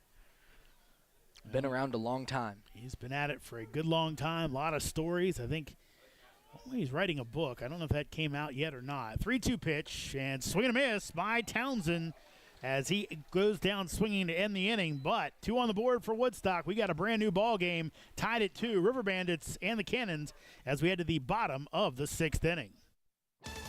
Valley League Baseball is back, and the Purcellville Cannons would like to thank their sponsors for the 2024 season. Cannons Baseball is brought to you by The Pub, with locations in both Purcellville and Ashburn, and Catoctin Creek Distillery in the heart of downtown Purcellville. Cannons Baseball is also brought to you by Carrington Homes, Fairfax Coin, Ridge Performance, Valley Drilling, Affinity Hair, Caseco, Lowers Risk Group, Lava Technologies, UPP, T-Mobile, Savage Pest Warfare, and Valley Energy. Thanks again to all the fine sponsors of Purcellville Cannons Baseball, and if you'd like to become a sponsor, find out more at purcellvillecannons.com. Loudoun County, get ready. Your Purcellville Cannons are hosting the annual Valley League All-Star Game at Fireman's Field. This year's contest is a 2-day event with the Home Run Derby on Saturday night, followed by the Valley League All-Star Game on Sunday. Also on the docket, a cornhole tournament, a high school Home Run Derby, and the Valley League Hall of Fame induction. It's the Valley League All-Star Game June 29th and 30th at Fireman's Field. After getting the last 2 outs of the bottom of the 5th, Noah Bertner stays on as he'll look to keep this one a tie ball game as the Riverbandits scored 2 in the top of the frame to to tie it up at 2. Jeremy Huber, TJ D'Onofrio with you tonight. It's been a great game and excited to see what happens more. I mean, we got Jake Slade back up. How could you not be more excited? Hometown kid. Slade, Freeman, and Michaels, 3, 4, and 5, middle of the lineup for the Cannons as they'll look to take that lead back. Not who I would like to pitch against.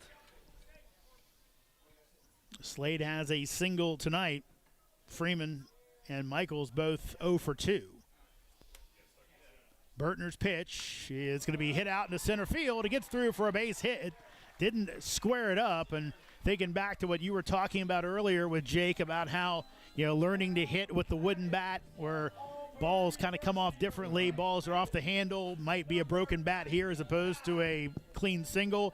That one was muscled out into center field gets on base with the leadoff, and we could have another pitching change here as Mike Bocock on the mound, and he's going to take the ball from his hurler as a left-hander will be coming on. We'll tell you who it is in a moment as it's 2-2. Cannons have a man on with nobody out here in the bottom of the 6th inning. Valley League Baseball is back, and the Purcellville Cannons would like to thank their sponsors for the 2024 season. Cannons Baseball is brought to you by The Pub, with locations in both Purcellville and Ashburn, and Catoctin Creek Distillery in the heart of downtown Purcellville. Cannons Baseball is also brought to you by Carrington Homes, Fairfax Coin, Ridge Performance, Valley Drilling, Affinity Hair, Caseco, Lowers Risk Group, Lava Technologies, UPP, T-Mobile, Savage Pest Warfare, and Valley Energy. Thanks again to all the fine sponsors of Purcellville Cannons Baseball. And if you'd like to become a sponsor, find out more at purcellvillecannons.com. Loudoun County, get ready. Your Purcellville Cannons are hosting the annual Valley League All-Star Game at Fireman's Field. This year's contest is a 2-day event with the Home Run Derby on Saturday night, followed by the Valley League All-Star Game on Sunday. Also on the docket, a cornhole tournament, a high school home run derby, and the Valley League Hall of Fame induction. It's the Valley League All-Star Game June 29th and 30th at Fireman's Field. New pitcher on the hill, it's the left-hander Matthew Huff. Huff, 6'3", 211 pounds from Middle Georgia State. He's a senior out of Cochran, Georgia, playing for the Knights this year. Huff, one of a large contingent of Middle Georgia State players on this squad for the Riverbandits. Pitched to an 8.22 ERA, 0-1 record in 8 appearances, no starts. Did have a save, 7 2/3 innings pitched, 12 walks, 9 strikeouts. Opponents hit 185 against him. Those numbers up from his previous season at Middle Georgia State, where he pitched to a 5.73 ERA in 11 innings. Opponents hit 295 against him. It'll be right on left here, switch hitter on left as Freeman moves over from the left side to the right. Here's the pitch, and that will miss outside for a ball. That's one of the most impressive things I think in baseball is someone who can switch hit.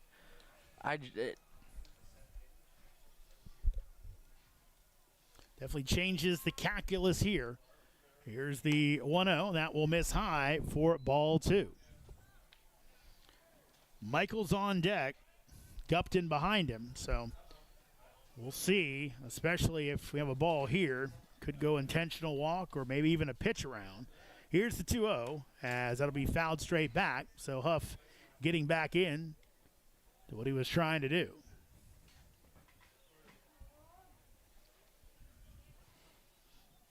Huff looks like he's changed up his look since his picture for Middle Georgia earlier this year. Had long hair in that one. Shorter cut for the summer. 2-1. That's in the dirt. Count goes to 3-1. It's too hot nowadays, especially here in Loudoun County. You got to have the short hair.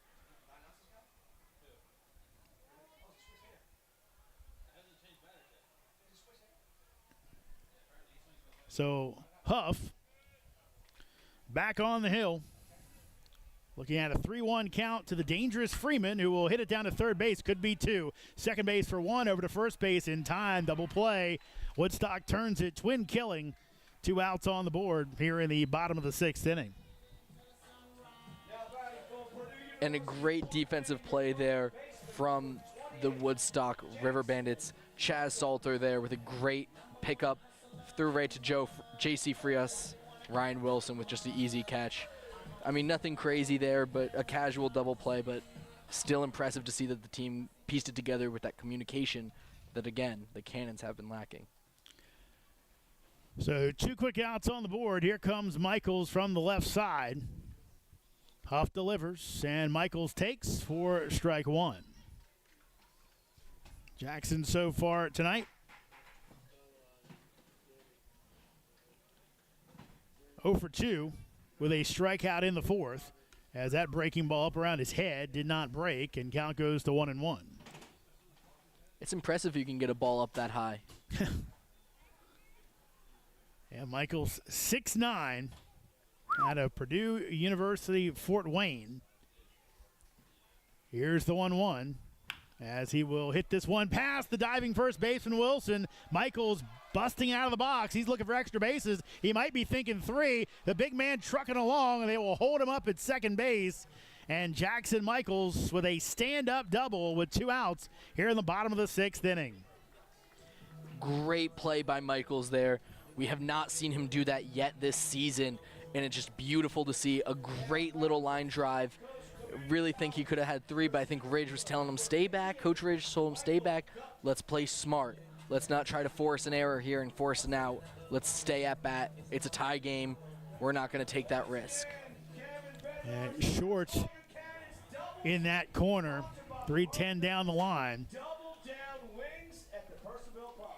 So not easy to go home plate to third on a ball to right field. Honestly, probably easier to left field because of that deep part of the park. Here's Gupton. And he will take one in the dirt. Runner goes, throw down, and in safely as Michaels didn't slide and maybe made the play a little closer than it should have been, but that ball got away from Whitaker. And now the Cannons have the go-ahead run 90 feet away. And I think it'd be easier to get a triple in left field if the ball gets stuck under the fence like it did earlier. Might be easier for the team. 1-0 pitch. Can Gupton poke one through? That's going to kick away, but stays in front of Whitaker. Count goes to 2-0. Gupton, fantastic speed, but he struggled at the plate. First time struck out, second time grounded out to third base. Now a quick meeting at the mound. As Whitaker goes out and talks to Huff. I don't think they've been getting crossed up, but whatever it is, trying to get on the same page as back-to-back pitches down in the dirt. As Wilson will come in from third base as well to get in on the discussion.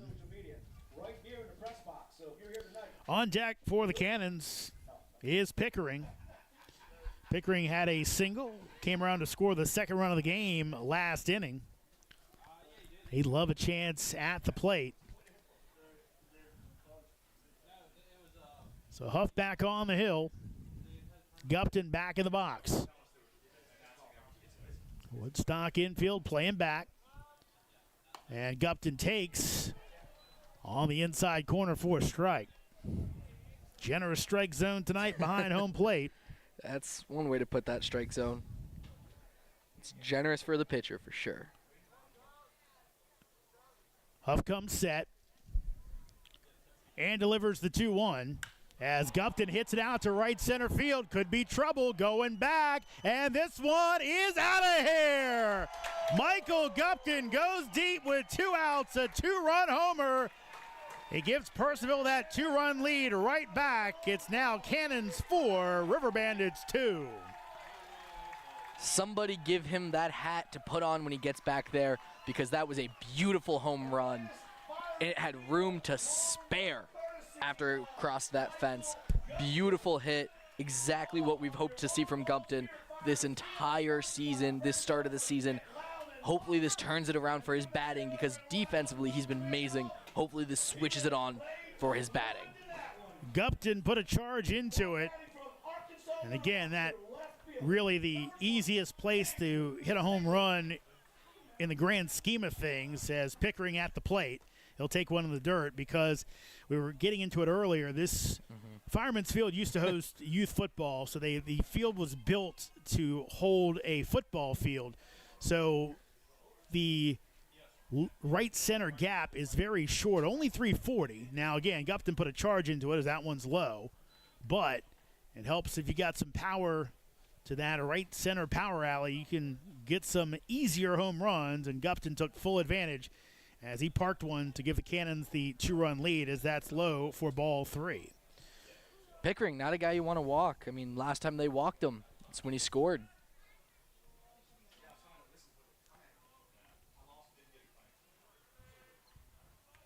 Huff's 3-0, and Pickering takes low for ball 4.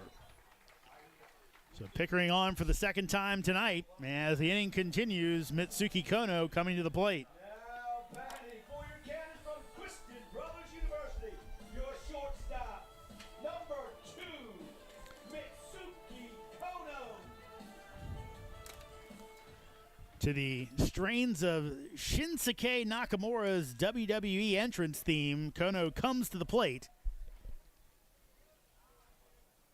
and awaits the pitch from Huff. Long look at first base, and he delivers, and Mitsuki takes inside for ball 1. Kono with a few big defensive plays earlier in the contest. Nice backhand stop through a runner out at first base. Came in on one as well. Here's the 1-0. That's low, and right now Huff having trouble trying to find the strike zone. Only thrown 2 strikes as his time out there so far today, not including foul balls. There was 1 foul. Not what you want. Woodstock trying to stay perfect on the season. 2-0 pitch. Kono takes for a strike. 17 pitches, 3 strikes. Not what you want to see if you're Woodstock. You're right. 2-1 coming up. Kono with that two-tone bat. Here's the pitch, and that's low. Throw down to first base. Back in safely is Pickering, and that's a ball, so 3-1 count. Number 9 hitter, Jacob McKenzie. He's already got an RBI single tonight. He's on deck. Again, these early season games taking on a little more importance this year with the Valley schedule going from 44 games to 40 as Kono almost hit by the pitch. Instead, it'll be ball 4 and back-to-back walks for Huff. Now batting from Central Florida, your catcher, number 42, And Jacob. I can't imagine Bocock is happy so far with this pitching, as he's going to go have a quick talk, and we might see a pitching change here. yeah, the dean of the Valley League head coaches taking his time to give his pitcher a little more time to warm up. And it looks like Huff will take a seat on the bench as he's handed the ball over to his skipper. We'll tell you who the new pitcher is in a moment. As right now, Cannons with a 4-2 lead on the 2-run homer from Michael Gupton. They're looking to add on with 2 outs here in the bottom of the 6th inning. Valley League Baseball is back, and the Purcellville Cannons would like to thank their sponsors for the 2024 season. Cannons Baseball is brought to you by The Pub, with locations in both Purcellville and Ashburn, and Catoctin Creek Distillery in the heart of downtown Purcellville. Cannons Baseball is also brought to you by Carrington Homes, Fairfax Coin, Ridge Performance, Valley Drilling, Affinity Hair, Caseco, Lowers Risk Group, Lava Technologies, UPP, T-Mobile, Savage Pest Warfare, and Valley Energy. Thanks again to all the fine sponsors of Purcellville Cannons Baseball, and if you'd like to become a sponsor, find out more at purcellvillecannons.com. Loudoun County, get ready. Your Purcellville Cannons are hosting the annual Valley League All-Star Game at Fireman's Field. This year's contest is a 2-day event with the Home Run Derby on Saturday night, followed by the Valley League All-Star Game on Sunday. Also on the docket, a cornhole tournament, a high school home run derby, and the Valley League Hall of Fame induction. It's the Valley League All-Star Game June 29th and 30th at Fireman's Field. New pitcher on for Woodstock. It's their 3rd of the inning. Zane Starling, number 9, the 6-foot, 180-pound right-handed sophomore out of Lake City, Florida, North Florida University. Starling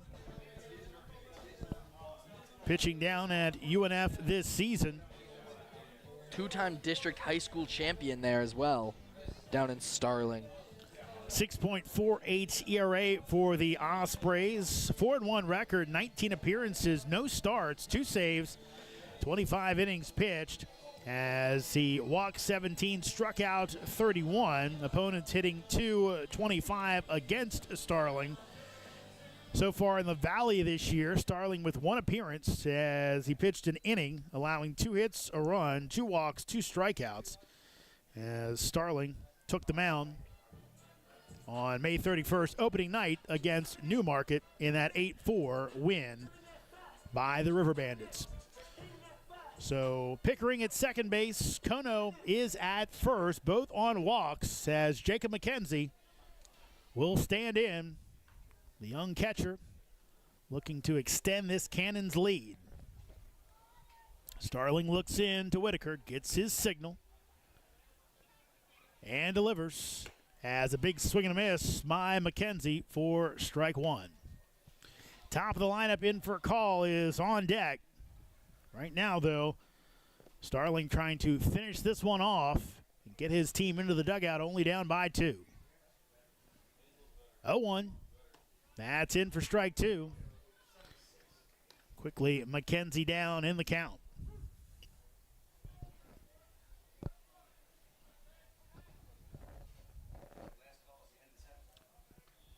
Starling comes set and delivers, and McKenzie takes on the outside corner for strike 3. But damage done on the 2-run homer by Michael Gupton.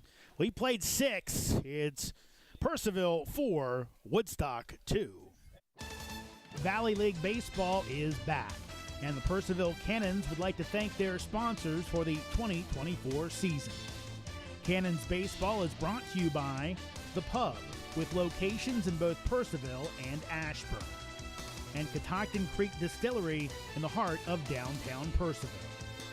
Cannons Baseball is also brought to you by Carrington Homes, Fairfax Coin, Ridge Performance, Valley Drilling, Affinity Hair, Caseco, Lowers Risk Group, Lava Technologies, UPP, T-Mobile, Savage Pest Warfare, and Valley Energy. Thanks again to all the fine sponsors of Purcellville Cannons Baseball, and if you'd like to become a sponsor, find out more at purcellvillecannons.com. Loudoun County, get ready. Your Purcellville Cannons are hosting the annual Valley League All-Star Game at Fireman's Field. This year's contest is a 2-day event with the Home Run Derby on Saturday night, followed by the Valley League All-Star Game on Sunday. Also on the docket, a cornhole tournament, a high school Home Run Derby, and the Valley League Hall of Fame induction. It's the Valley League All-Star Game June 29th and 30th at Fireman's Field. Cannons with a 4-2 lead. Their third pitcher of the night is on to tell you all about him, and tell you all about him. That's right. Yeah, make sure I'm doing this right. And to give you the next 2 innings of play-by-play. Here's my partner, TJ. Thank you so much, Jeremy. Up to pitch for your Purcellville Cannons is Aiden Adams from San Juanito College North. From Hot Spring, Arkansas. Jacinto. How would you? All right. From Hot Spring, Arkansas, a 6-foot junior did play against the Royals with 2 innings pitched and an ERA of 0. He did not give up any runs. Love to see it. Love to see the Cannons making another pitching change after Charlie Krebs had a little bit of a struggle there towards the end of that inning. But up for your, I guess if it's your Riverside or River Bandits, their hitters today will be Ryan Zuckerman, Preston Joy, and Brody Whitaker. Starting up is Ryan Zuckerman, who is 0 for 2 to start today's game. He is your DH.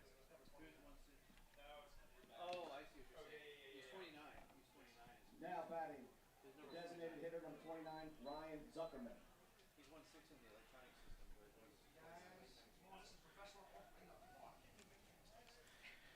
Quick last word from Jacob McKenzie to the new pitcher, Aiden Adams.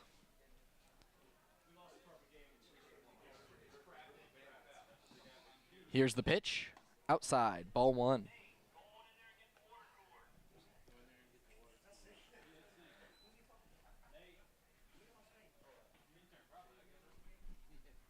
Here's the next pitch.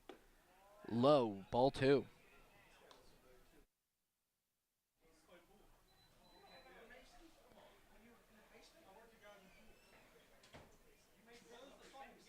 Here's the next pitch, way up high.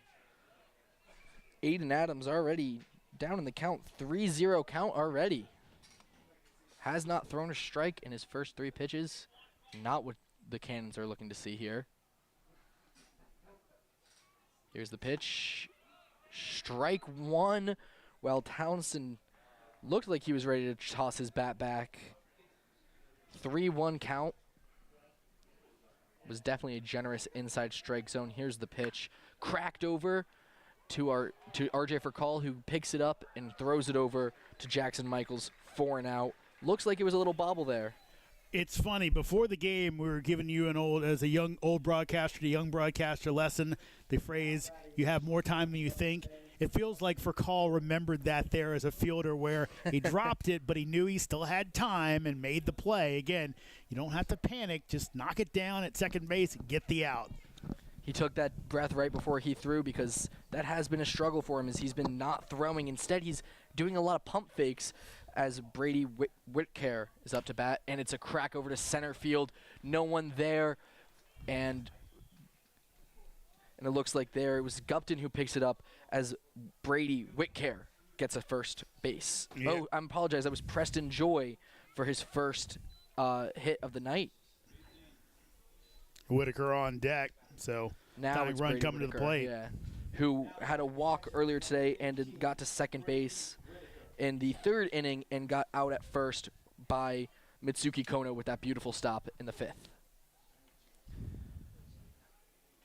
And here's the pitch, way outside for ball number 1.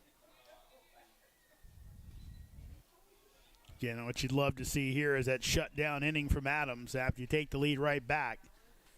Don't let Woodstock get that momentum they had from the 2 in the top of the previous inning. Tries to pick him off, fully safe as Preston Joy not really far off the bag there.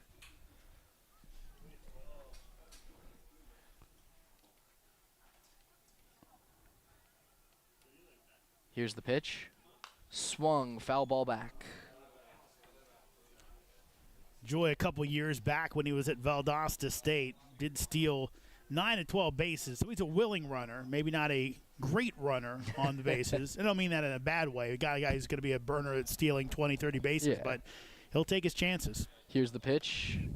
Inside, ball 2. 2-1 count.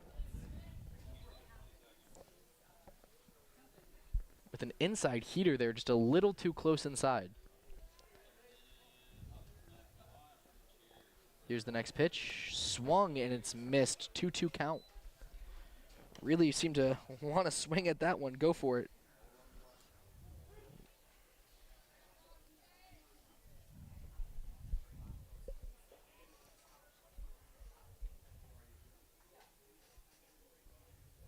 Here's the pitch. Too high. Full count here now, folks.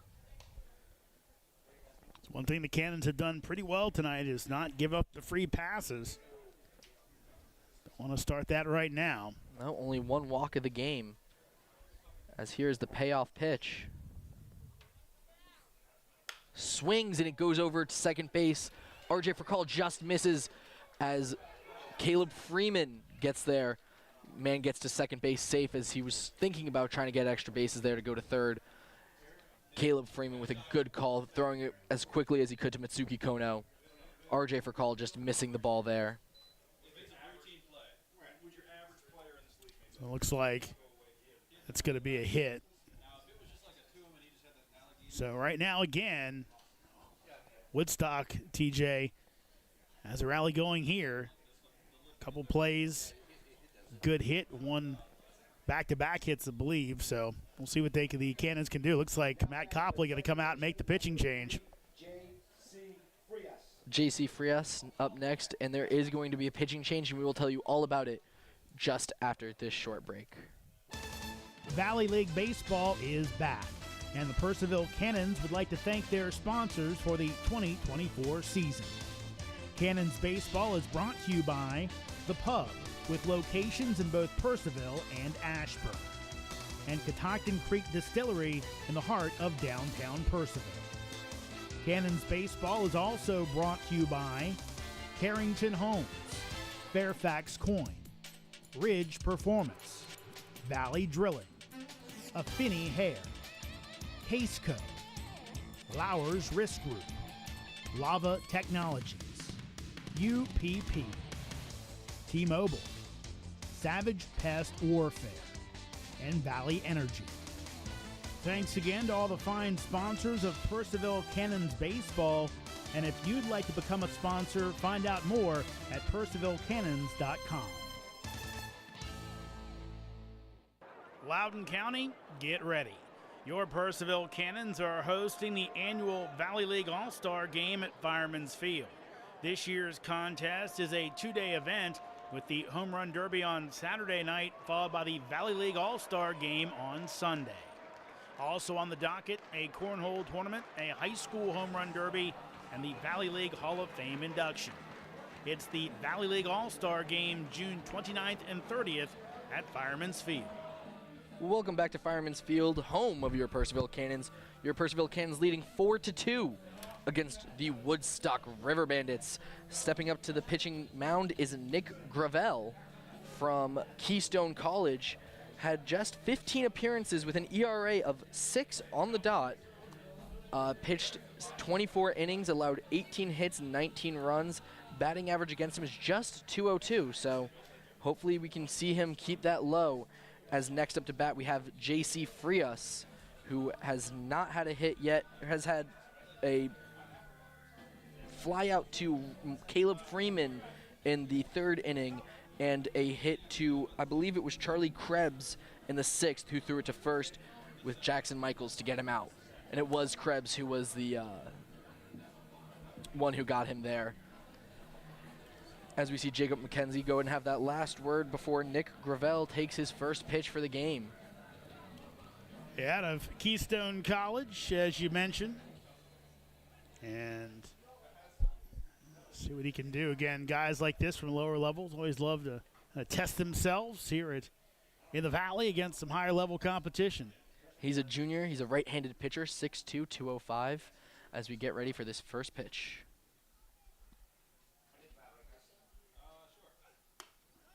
Strike one. Again, there is a man on first and second here for the River Bandits. River Bandits is a mouthful to say, I feel like. It's a little hard to consistently get out as we get ready for this next pitch.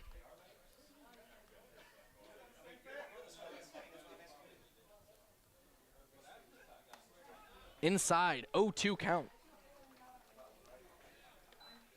Painting the corners there.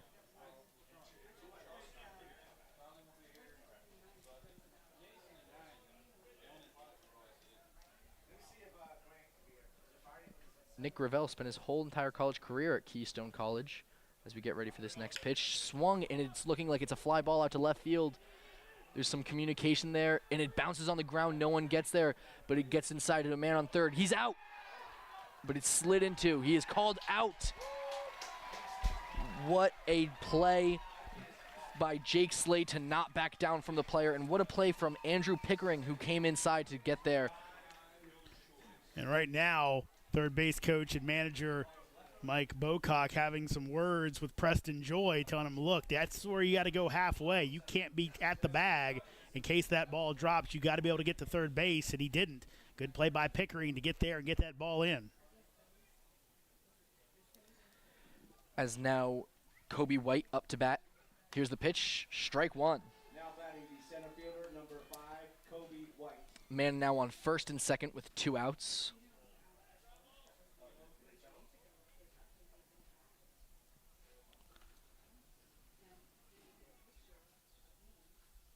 Here's the pitch, outside, ball one.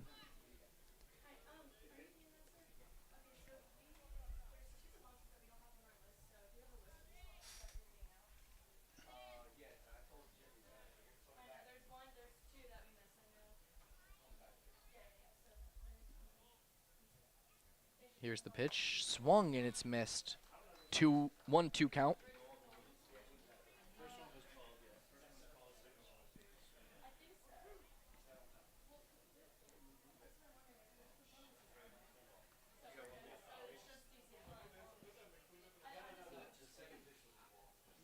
One-two count, trying to put him away here.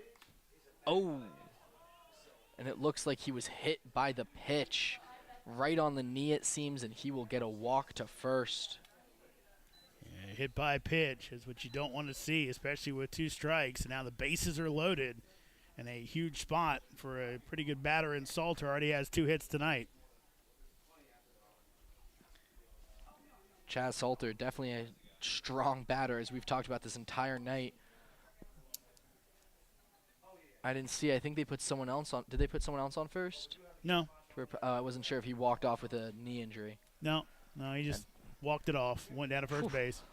That's a hard skin right there. That's some tough skin. Chaz Salter swings at the first hit. Strike 1. Big spot here. Gravel can get out of this inning. But a chance for a big turnaround for Woodstock. 0-1 count. Here's the pitch. Ball 1.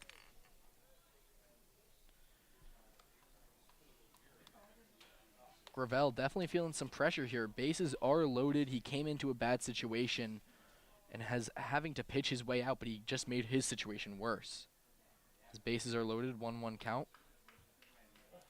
Takes his deep breath before the pitch. Swings and he misses. 1-2.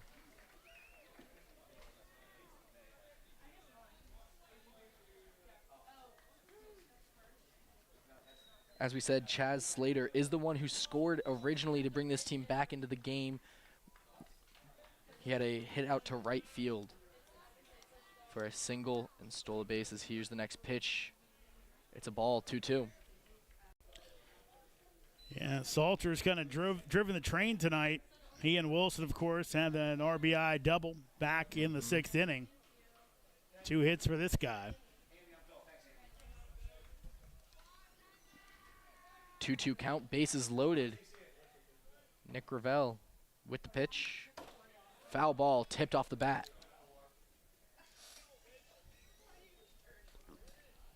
Keeping his at-bat alive, keeping this inning alive for the Riverbandits.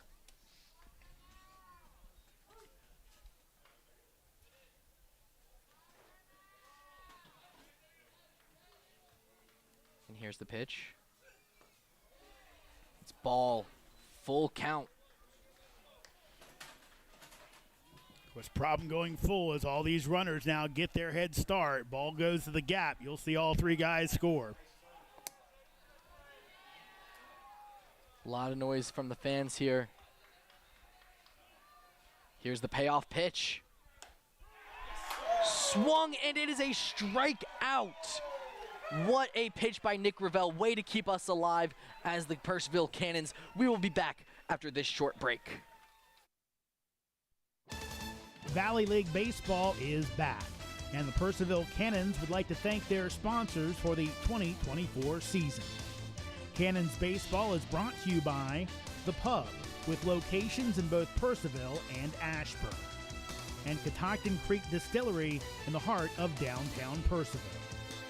Cannons Baseball is also brought to you by Carrington Homes, Fairfax Coin, Ridge Performance, Valley Drilling, Affinity Hair, Caseco, Lowers Risk Group, Lava Technologies, UPP, T-Mobile, Savage Pest Warfare, and Valley Energy. Thanks again to all the fine sponsors of Purcellville Cannons Baseball, and if you'd like to become a sponsor, find out more at purcellvillecannons.com.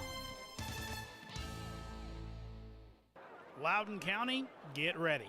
Your Purcellville Cannons are hosting the annual Valley League All-Star Game at Fireman's Field.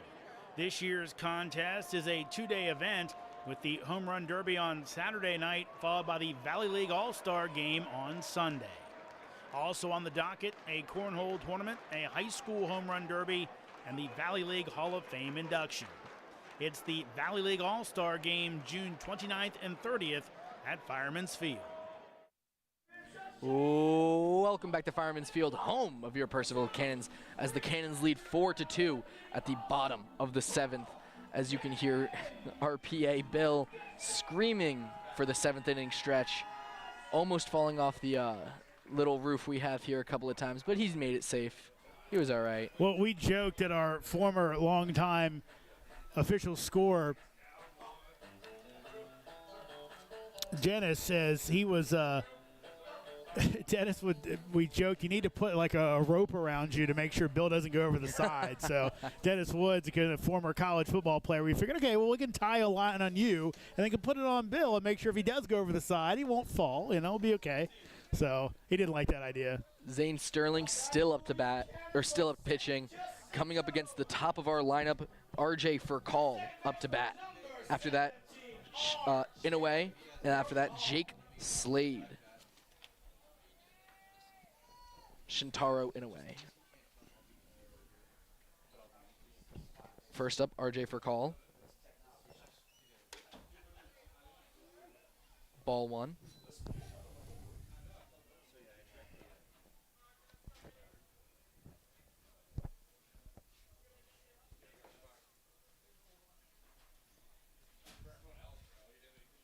Here's the next pitch. Outside, ball number 2. RJ Furcall today with 1 hit. He is 1 for 3.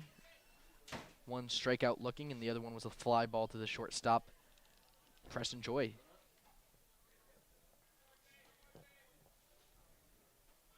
Pitch number 3 swung. 2-1 count.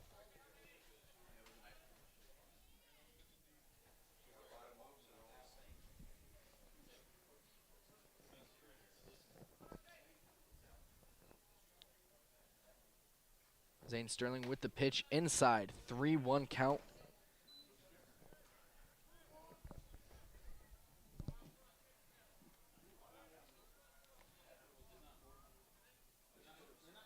RJ Furcall gets the walk. 4-1, ball outside.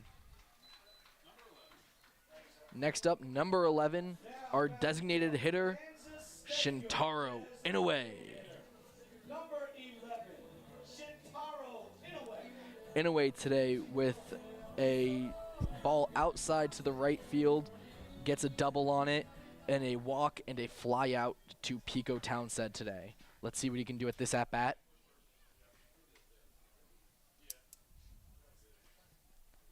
Tries to pick off RJ Furcall. RJ was fully safe.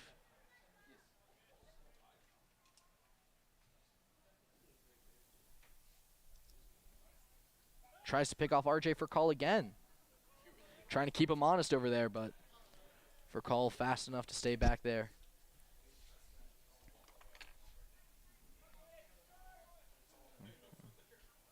Here's the first pitch. Strike 1. Yeah, right now, if you're Woodstock, trying to keep Furcall over at first base because, again, Shintaro really good with that bat. He's shown it already this year. Normally with a very good strike zone, knows his zone, and don't want to give him a chance at an RBI if he can help it. Tries to pick off RJ Furcall again, trying to really keep him honest over there, thinking he's going to get there. RJ Furcall staying close to base and staying safe. 0-1 count here. Here's the pitch. Swung. 0-2 count. And a quick update around the league. Waynesboro up 3-1 against Covington. Culpeper 6-5 against Stanton. Winchester Royals are beating Salzburg 11-9, and Newmarket beating Front Royal 4-2. Here's the pitch. It's high. Ball 1.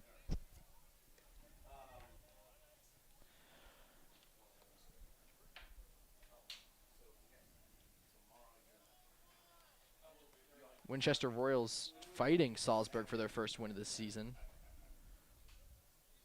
1-2 count. Here's the pitch. Swung, and it's a crack over to Joy, who drops the ball. RJ Furcall gets to second, and Shintaro Inouye gets to first. Just a terrible drop there by Preston Joyce. Well, a little bit of backspin off that one made that a little tougher play than it normally would be. And it kind of took a hop on him, and Joy, normally pretty short-handed over there, couldn't hold it, man. At this point, now the Cannons with a golden opportunity with 3 and 4 coming up to the plate with 2 men on and nobody out. Jake Slade, who is 1 of 3 today. No, he is 2 for 3 today when he tried to steal the base in the first.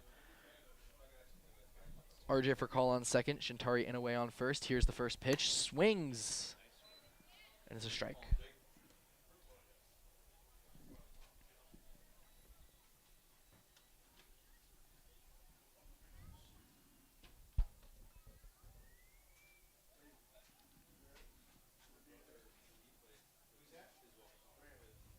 Here's the pitch, outside, 1-1. You gotta love Slade as a kid that over the years is going to fill out. Checks in at 6'4", only 175, so years in a college weight program, he's going to get bigger and stronger and should be a heck of a player. Here's the pitch. Strike number 2. Slade looks very unhappy with that call as it seemed way inside to him. Well, that one definitely had some break on it. I don't know if it did catch the plate, as Jake didn't think so, but count is what the count is. Which is 1-2. As we get ready for this next pitch. Cracked at the bat. It's looking like it's going to be a fly ball to J.C. Frias, and he catches it nice and simple. And the infield fly was caught on that one, so it was an out no matter what. Frias made the catch anyway. Next up, Caleb Freeman, who is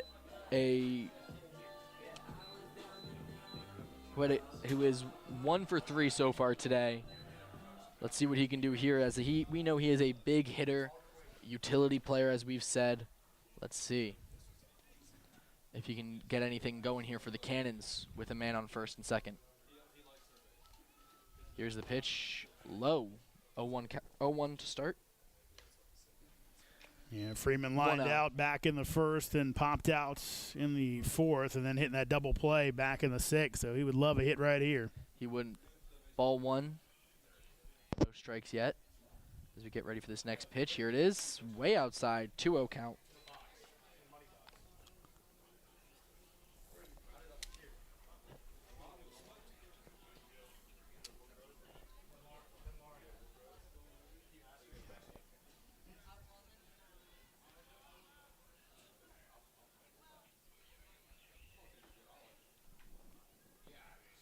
Starling, here's the pitch. Inside, 3-0 count.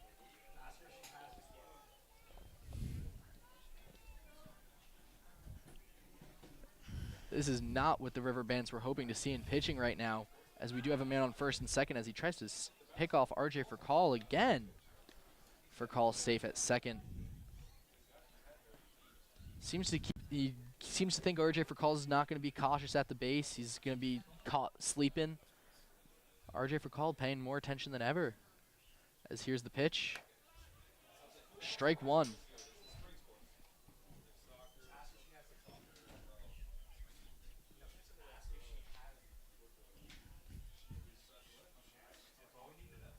Two speedsters on first and second, so all we need here is a fly ball, and Furcall could probably get in if it's in the outfield. And here's the pitch, swung, and it's going to be a foul ball to the left side.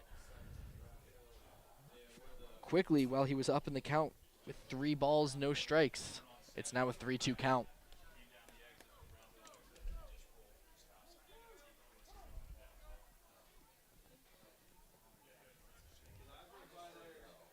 Starling taking his deep breath. Checks for call and pitches.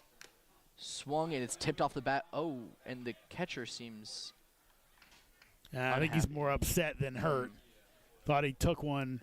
Actually, looks like he may take a little extra time now, but thought he should have squeezed it. Always so tough. Ask those catchers to catch those foul tips coming back so quick. The reaction time you have to have is unbelievable.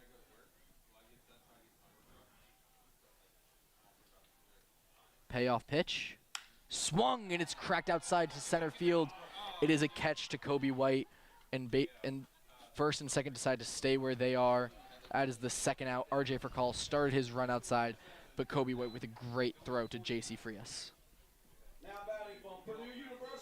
Yeah, I thought that one might drop in, but turned out to be a relatively easy play for White, and now it's on Michaels to try and bring a run in.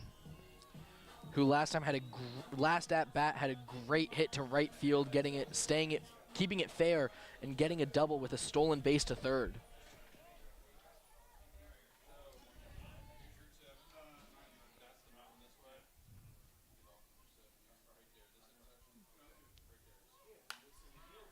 The pitch, and it's fouled way out left. Once again, your foul ball sponsor, the Bank of Clark County. For all your banking and lending needs. Everybody's parking like right there and right there in the grass.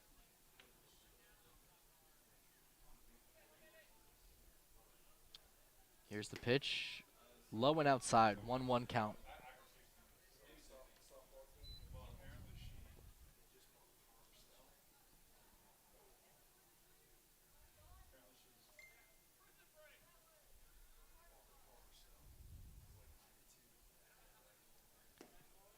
Low and outside, 2-1 count. Zane Starling definitely trying to keep this batting under control, trying not to let anyone get a walk, trying to save himself from getting this bases loaded. Here's the pitch outside, 3-1. Not what I expected at all, as I was just saying the opposite. But here we are.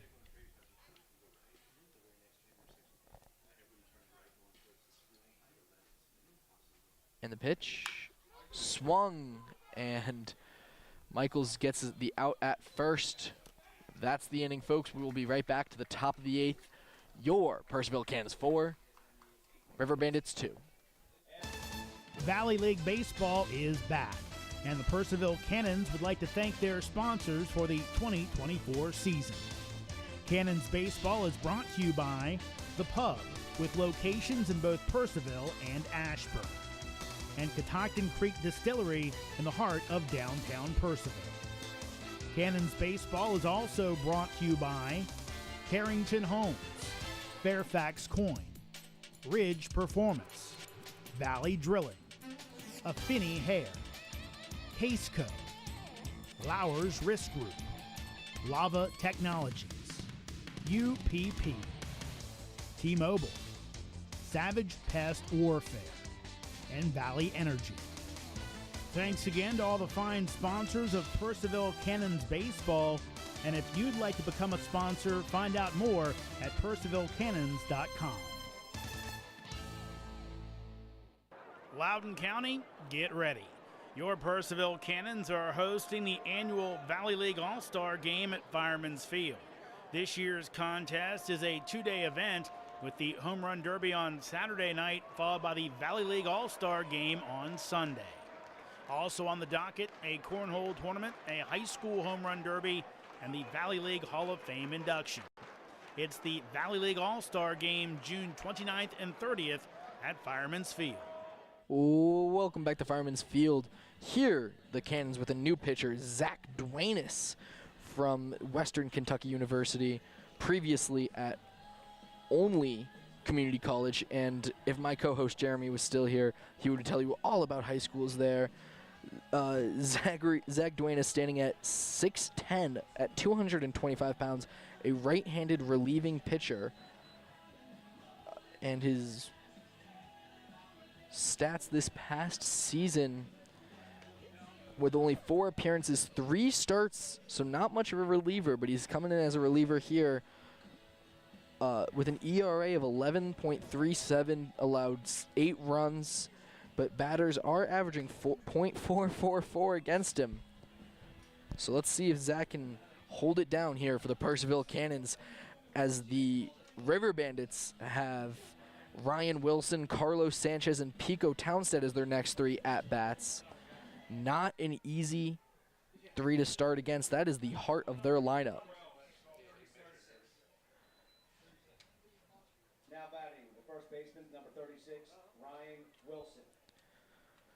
Ryan Wilson today with 1 hit for 2 strikeouts, or 2, here's the pitch. Outside, ball 1.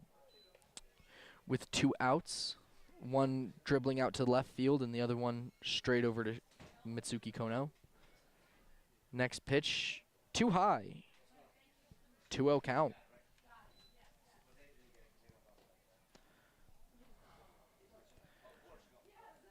A lot of speed on this, not a lot of control on these pitches, as here's the 3rd pitch again. Oh, and a strike there. As Ryan Wilson makes a little gesture like, are you kidding me? But the count is the count, 2-1, which it is. Here's the next pitch, swung, and it's a miss. Really just seems to change your approach. 2-2 count. Here's Zach Duenas. Outside, full count. Again, it's tough for us to tell height and everything, but the first pitch looked pretty good. That was called a ball, then 2 balls. Then he gets that strike on the outside. Then you see Wilson expand the zone. Here's the payoff pitch, swung, and it is a strikeout.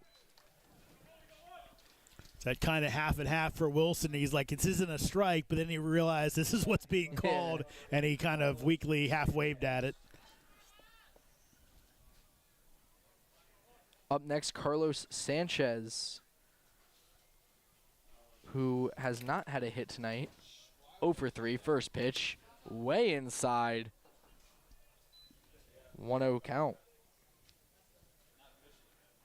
Guys, this height, just so hard with the mechanics to make everything perfect and be able to have that good control. Here's the next pitch, straight down the middle. 1-1.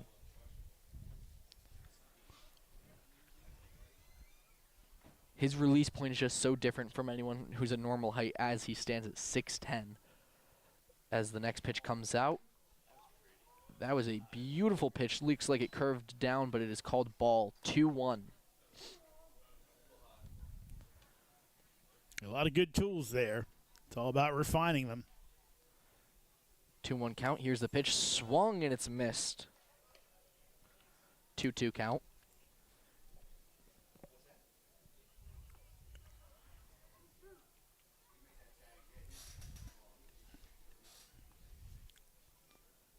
Trying to get it out here. Second pitch. Oh, and it is a strikeout swinging. Dwayne is trying to take care of batters quick and efficiently out here, as Pico Townsend comes up to bat, as he has not had a hit either tonight.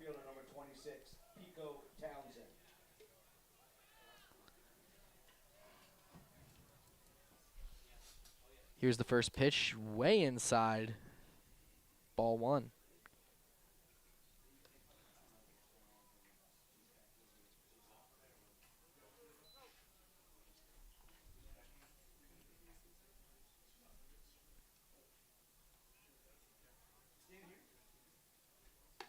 Swung, strike 1.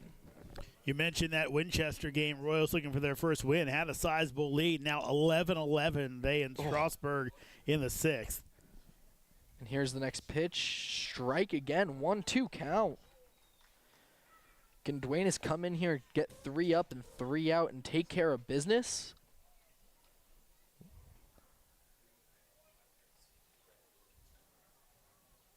Here's the pitch. Check swing, going to the first base ump. Safe. No swing. Ball 2. Yeah, I didn't think he swung either. Look like he just kind of backed away and kind of had the bat back. So Tend to agree, but McKenzie seemed like he saw something else, pointing straight at that first base ump. 2-2 count. Here's the pitch. Swung, and it's a fly ball. It's going behind, and that's a foul ball. Keeping his at-bat alive.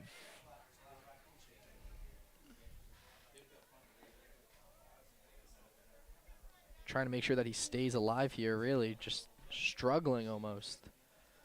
Duenas makes him feel like they're drowning the way he's pitching right now as he steps up. Swung, and it is a miss. 3 up and 3 out for Zach Duenas.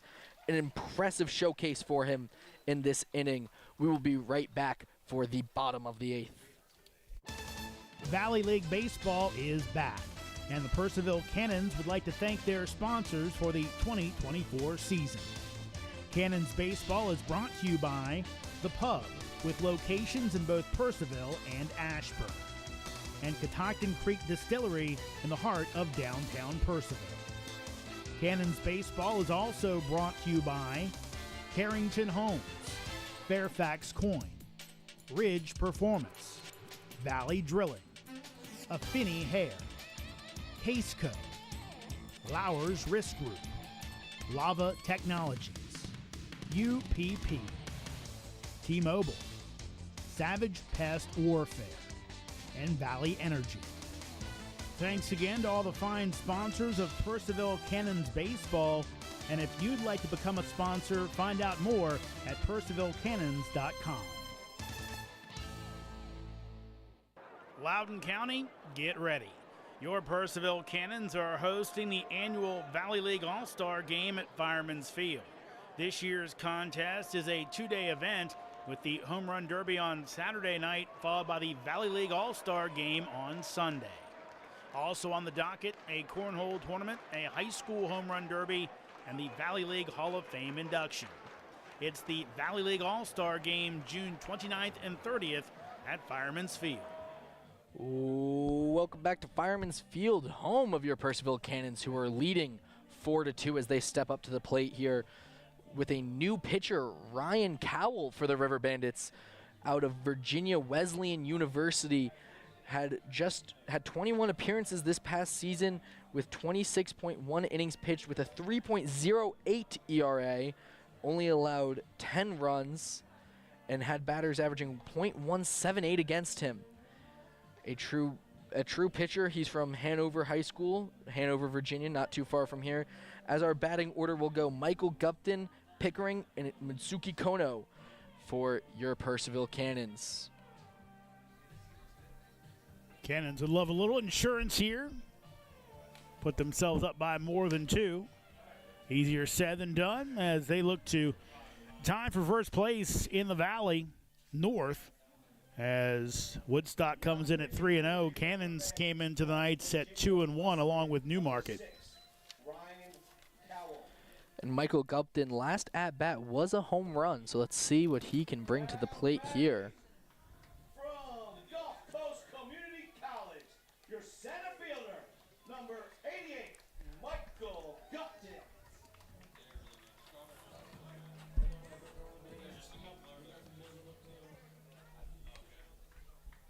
Let's see what Cowell has here in his pitching arsenal. As seems to be a little miscommunication on maybe some signs there as Brody Whitaker ran straight to him. Yeah, Brady having to go out there possibly because we've seen this before. Guys have some trouble sometimes picking up the fingers here at Fireman's. It's pretty well lit, but I have seen guys struggle just seeing guys' fingertips to see what the pitch is supposed to be. And here's the first pitch. Called a strike.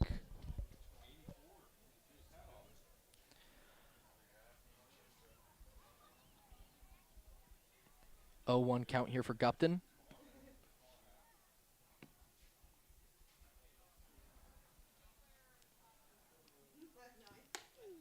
Way inside 1-1 count. And you know, a lot of days now we see catchers painting their fingernails to help show those signs, and it's really getting smart, and I think we might have to start doing it with a lot of pitchers here having trouble seeing their catcher signs. As we get ready for this pitch, 1-1 count, swung! It's a crack at bat over to the shortstop, Preston Joy, who throws it over to Brian Wilson, who just fumbles the ball, and Michael Gupton gets to first.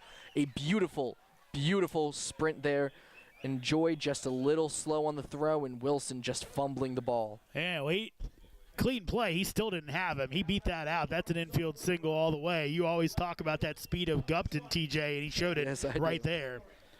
And that's why I like to talk about it, because you see it in spaces like that where he just is so much faster than anyone can anticipate or be ready for. You can't take a second to hesitate before you throw that ball to first, as Andrew Pickering is up at bat.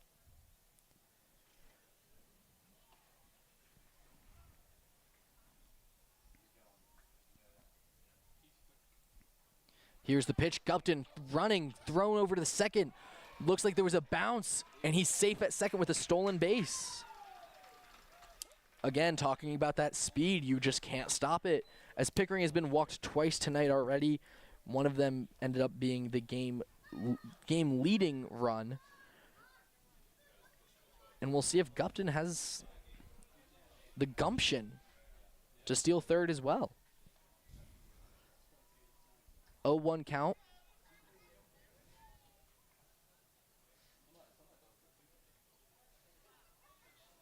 Here's the pitch. Outside. 1-1. We've seen so far, Cal, every single pitch he's delivered, his hat has fallen off. He's got a little bit of those hairband things underneath of it. We'll have to see if they get him a new lid for his next appearance.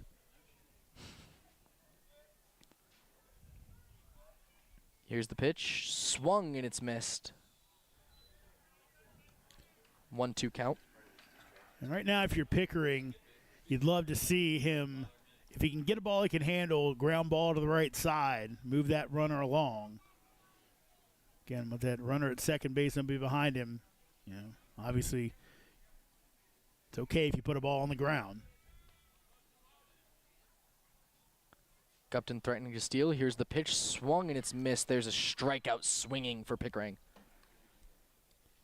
It's a big, big out for Cal right there.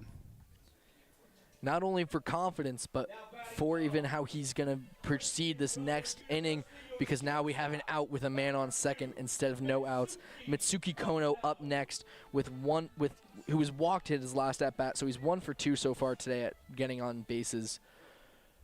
1 for 3, I apologize, folks. And Mitsuki Kono with a phenomenal defensive performance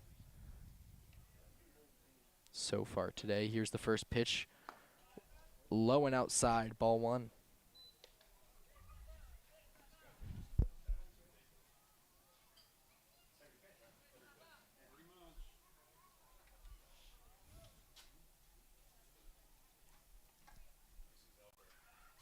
One 0 count. Gupton with a generous leadoff second. Here's the pitch. Kono swings and it gets out to the outfield, falls.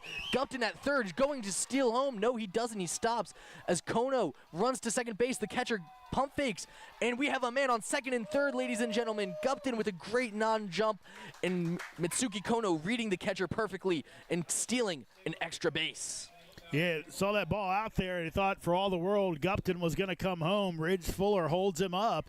But when that ball went through, Kono did a great job of reading the throw and heading down to second base. And Whitaker didn't want to chance it to let that other run come in, so he puts it in his back pocket. And now McKenzie with a chance with a hit here to bring 2 more in for the Cannons.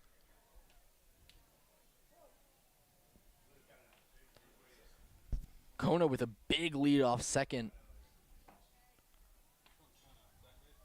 Here's the pitch. Swung, and it's a ball outside to the left center field. Townsend picks it up. Kono trying to run home as well. And it looks like we're getting 2 runs here for the Cannons, folks, as even McKenzie gets to second base. That's extra bases. That is 2 runs, 1 from Gupton and 1 from Kono for your Purcellville Cannons, now leading 6-2. It's funny, our public address announcer Bill Russatella pointed it out. As Woodstock had the infield in, Kono was able to get a huge lead basically next to the shortstop. It allowed him to really score. Might have scored anyway, but it made it such a tough play on Townsend. He airmails the throw. That allows the extra base for McKenzie. Everything going the Cannons' way right now. RJ for call up to bat.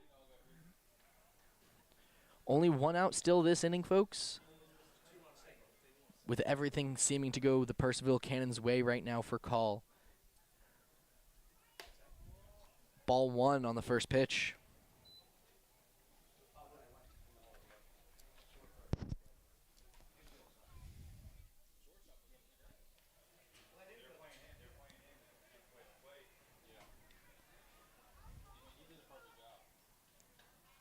Here's pitch number 2. Way up and high. Ball 2.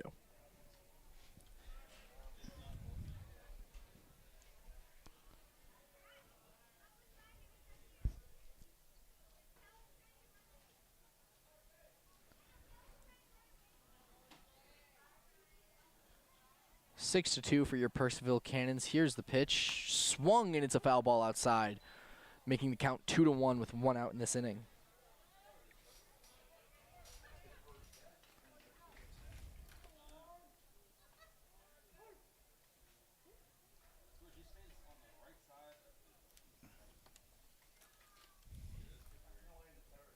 Here's the pitch. Way low, 3-1 count. Out-of-town Valley scoreboard in Waynesboro, bottom of the third. The Generals 5, Lumberjacks 1.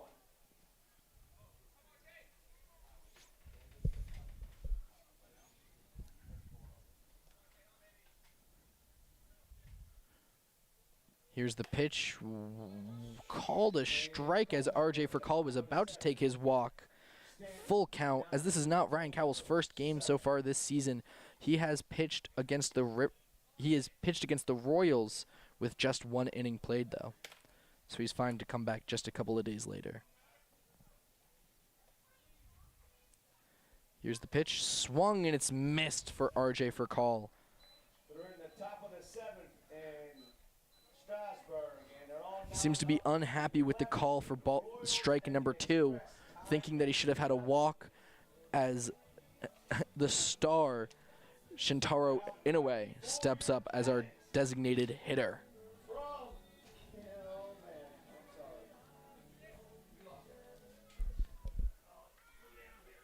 Shintaro Inoue up to bat. Man on second, 2 outs. Ball. from Kansas State, the designated hitter, number 11, Shintaro Inoue.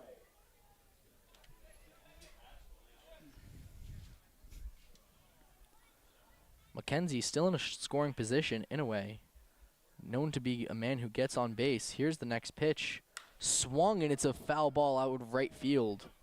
McKenzie with a quick run to third. He was ready. And the other score around the valley in the top of the 10th. Taro sees that short porch right down the right field line. He'd love to jump on another inside fastball. Really blow this one open. With a 1-1 count. Here's the pitch. Swung, and it's missed. With a stolen base, McKenzie trying to get off base. Called out, gets the with Whitaker throwing all the way to Joyce with a quick pop up there, finding McKenzie just lollygagging outside the base. That makes the Cannons 6 versus the Riverbandits 2. We'll be back for the 9th inning, folks. Valley League Baseball is back, and the Purcellville Cannons would like to thank their sponsors for the 2024 season. Cannons Baseball is brought to you by The Pub, with locations in both Purcellville and Ashburn, and Catoctin Creek Distillery in the heart of downtown Purcellville. Cannons Baseball is also brought to you by Carrington Homes, Fairfax Coin, Ridge Performance, Valley Drilling, Affinity Hair, Caseco, Lowers Risk Group, Lava Technologies, UPP, T-Mobile, Savage Pest Warfare, and Valley Energy. Thanks again to all the fine sponsors of Purcellville Cannons Baseball, and if you'd like to become a sponsor, find out more at purcellvillecannons.com.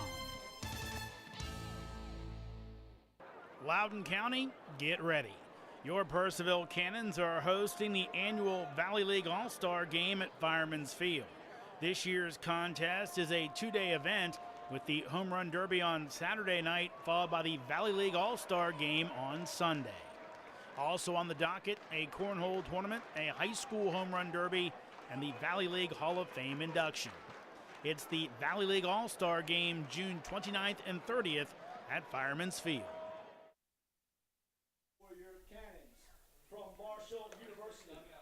Welcome to Fireman's Field, folks, home of your Purcellville Cannons, leading 6-2 the Cannons against the Riverbandits. Kicking it over to Jeremy for the last inning of play-by-play commentary. We hope the last inning is Bauer Burkhart on the hill, looking to close this one out. Burkhart from just down the road in Leesburg, Virginia, goes to Marshall University, 6 foot tall, 180-pound right-hander. Burkhart saw action already this season as he pitched against Winchester on opening night as Burkhart got the win as he pitched a scoreless top of the 10th inning before the Cannons won it in the bottom of the 9th, or the bottom of the 10th, I should say, on the Lincoln Pack RBI, as it'll be Burkhart looking to finish this one off on the campaign, as it'll be Zuckerman, Joy, and Whitaker, your scheduled hitters. Here's the pitch, and Zuckerman takes inside for ball one. So far tonight, Zuckerman flew out to center field, struck out, grounded out to second base. Burkhart delivers. That is in there for strike to even it up at 1-1. On the campaign in college this year, Burkhart, as he delivers, swing and a miss. 5 appearances, no starts. Burkhart pitched to a 16.62 ERA, just 4 1/3 innings. Opponent is hitting .250 against him. Bauer comes set and delivers, and that'll be high for a ball. Count goes to 2-2.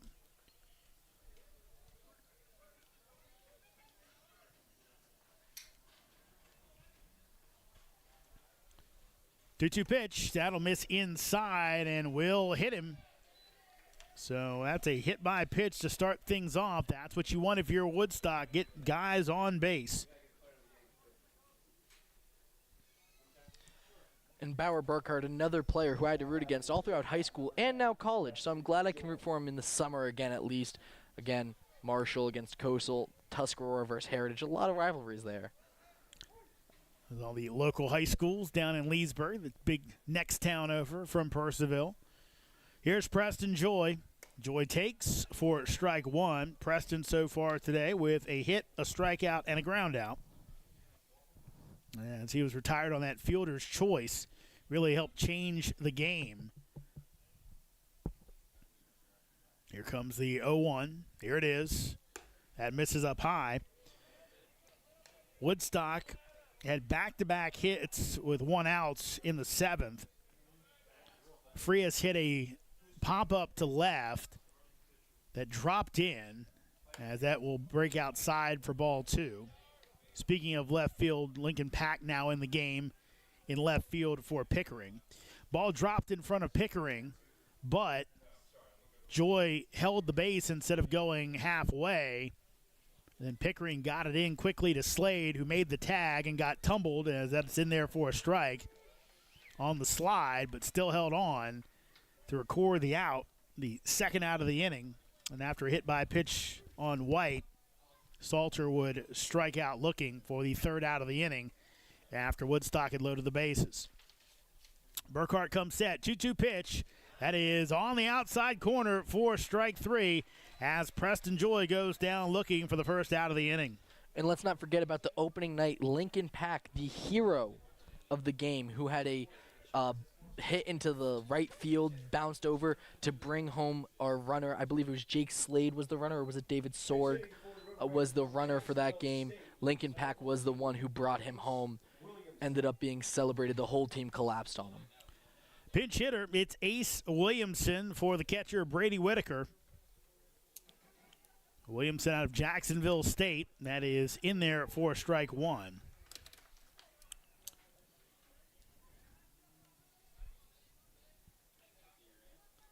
Williamson so far this year, 0 for 8 in 2 games with 7 strikeouts. 0-1, big swing and a miss for strike 2.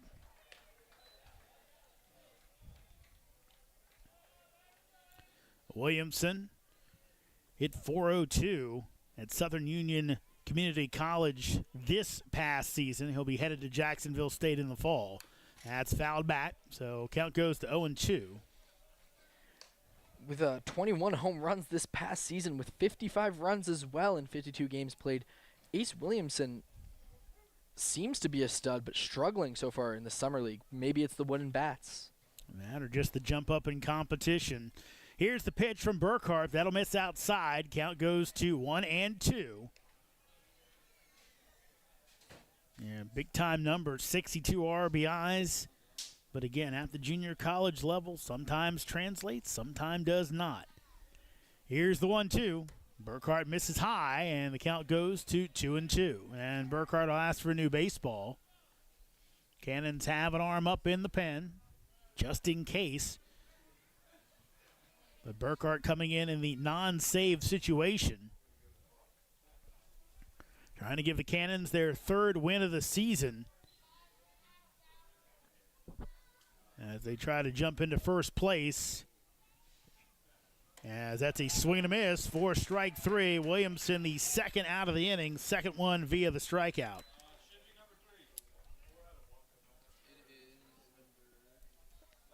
And another pinch hitter. It's Logan Duffy. Duffy, the junior out of the University of Pittsburgh, actually a commit, has not headed to the Steel City yet. Last year at McLennan Junior College, previously at Old Dominion. Here's Burkhart's pitch. That's fouled off for strike one. Who's quite possibly the most famous Old Dominion alumni in baseball?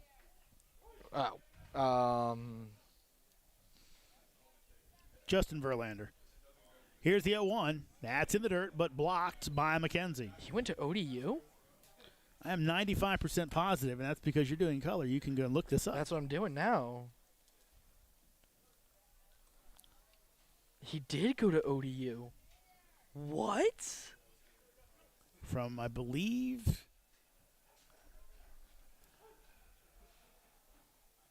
from the Goochland, Richmond area. He's got a Mannequin Sabat's where he's from, I believe. That's a swing and a miss for a strike. I knew he was from Virginia. I didn't know he went to ODU. He still even holds career records of strikeouts there. He does. Bauer Burkhart trying to finish this one off right now as Duffy. Here's the 1-2, and Duffy takes high for a ball.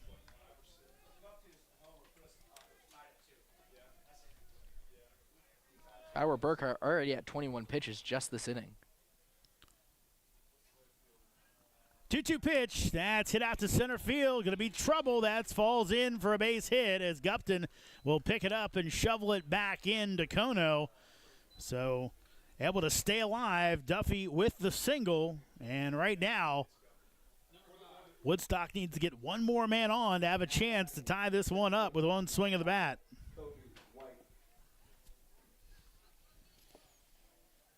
No movement right now from the Cannons Brain Trust. Though all the Cannon players ready to file out on the field for a win, but Kobe White with other ideas as he tries to prolong this game. White has reached base the last two times up as he will take for strike one. White with a walk in the sixth, hit by pitch in the seventh. First two times up, a pair of groundouts. Burkhart comes set. Here's the pitch. That is popped out of play, and White quickly down 0-2. I'm just still in shock that Justin Verlander went to ODU. I don't know when I'm going to recover, but wow. Let's see if Burkhart can put it away. Burkhart gets his sign. Here's the 0-2 pitch. That's it out to second base for called charges, and he boots it, and everyone's safe. Play that should have been made was not, and now Woodstock has a chance to tie this game with one swing of the bat. Going to be an error on the second baseman. RJ for call with another error this game. He has really struggled defensively this season. He has made a lot of errors. I believe he had 3 in the first game. He had one or two away, and then he just had another today. Not what you want to see from your starting second baseman, and not what you want to see if you're a Cannons fan at all. Brett Fuller out. I don't think he's going to make a pitching change right now. I don't think he needs to. I think Bauer Burkhart's pitching well. I don't think that last one I don't blame him for. It was an error on RJ for call. So long chat Yeah. with the entire infield. Outfield stays their positions. Got a lot to say. Visit is over, and bases loaded. And will we have a pinch hitter? I believe Yes. we will. We will. Number 25.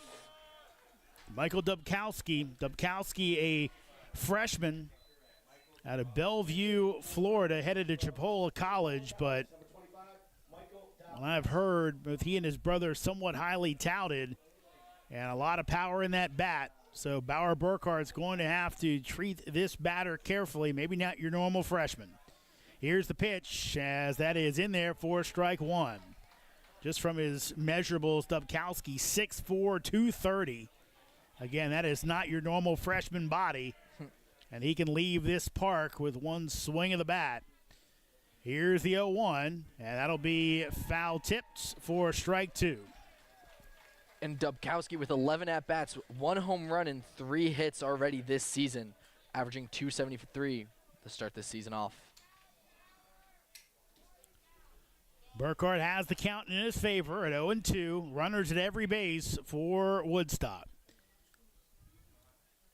Long hold.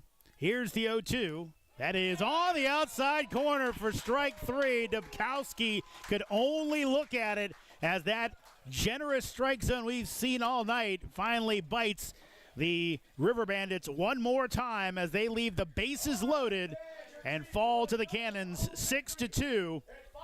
Your totals in this one, Cannons 6 runs on 10 hits, 1 error. Riverbandits 2 runs on 6 hits and 1 error. As Purcellville, with a win tonight, they move into a tie for first place in the Valley North with Woodstock, a tie that Newmarket can join with a win. They currently lead Front Royal 5-2 in the top of the 10th inning. Your next Cannons game will be tomorrow night as they welcome in the Strasburg Express. 7 o'clock game time. TJ and I will join you right before 7 p.m. Eastern time. I'm counting down the minutes. I said I'm counting down the minutes to see you again. I'm gonna miss you, Jeremy. I bet you are. That's TJ D'Onofrio. I'm Jeremy Huber. Your final score again from Fireman's Field. Cannons win. They beat the Riverbandits 6-2 to jump into first place in the Valley North.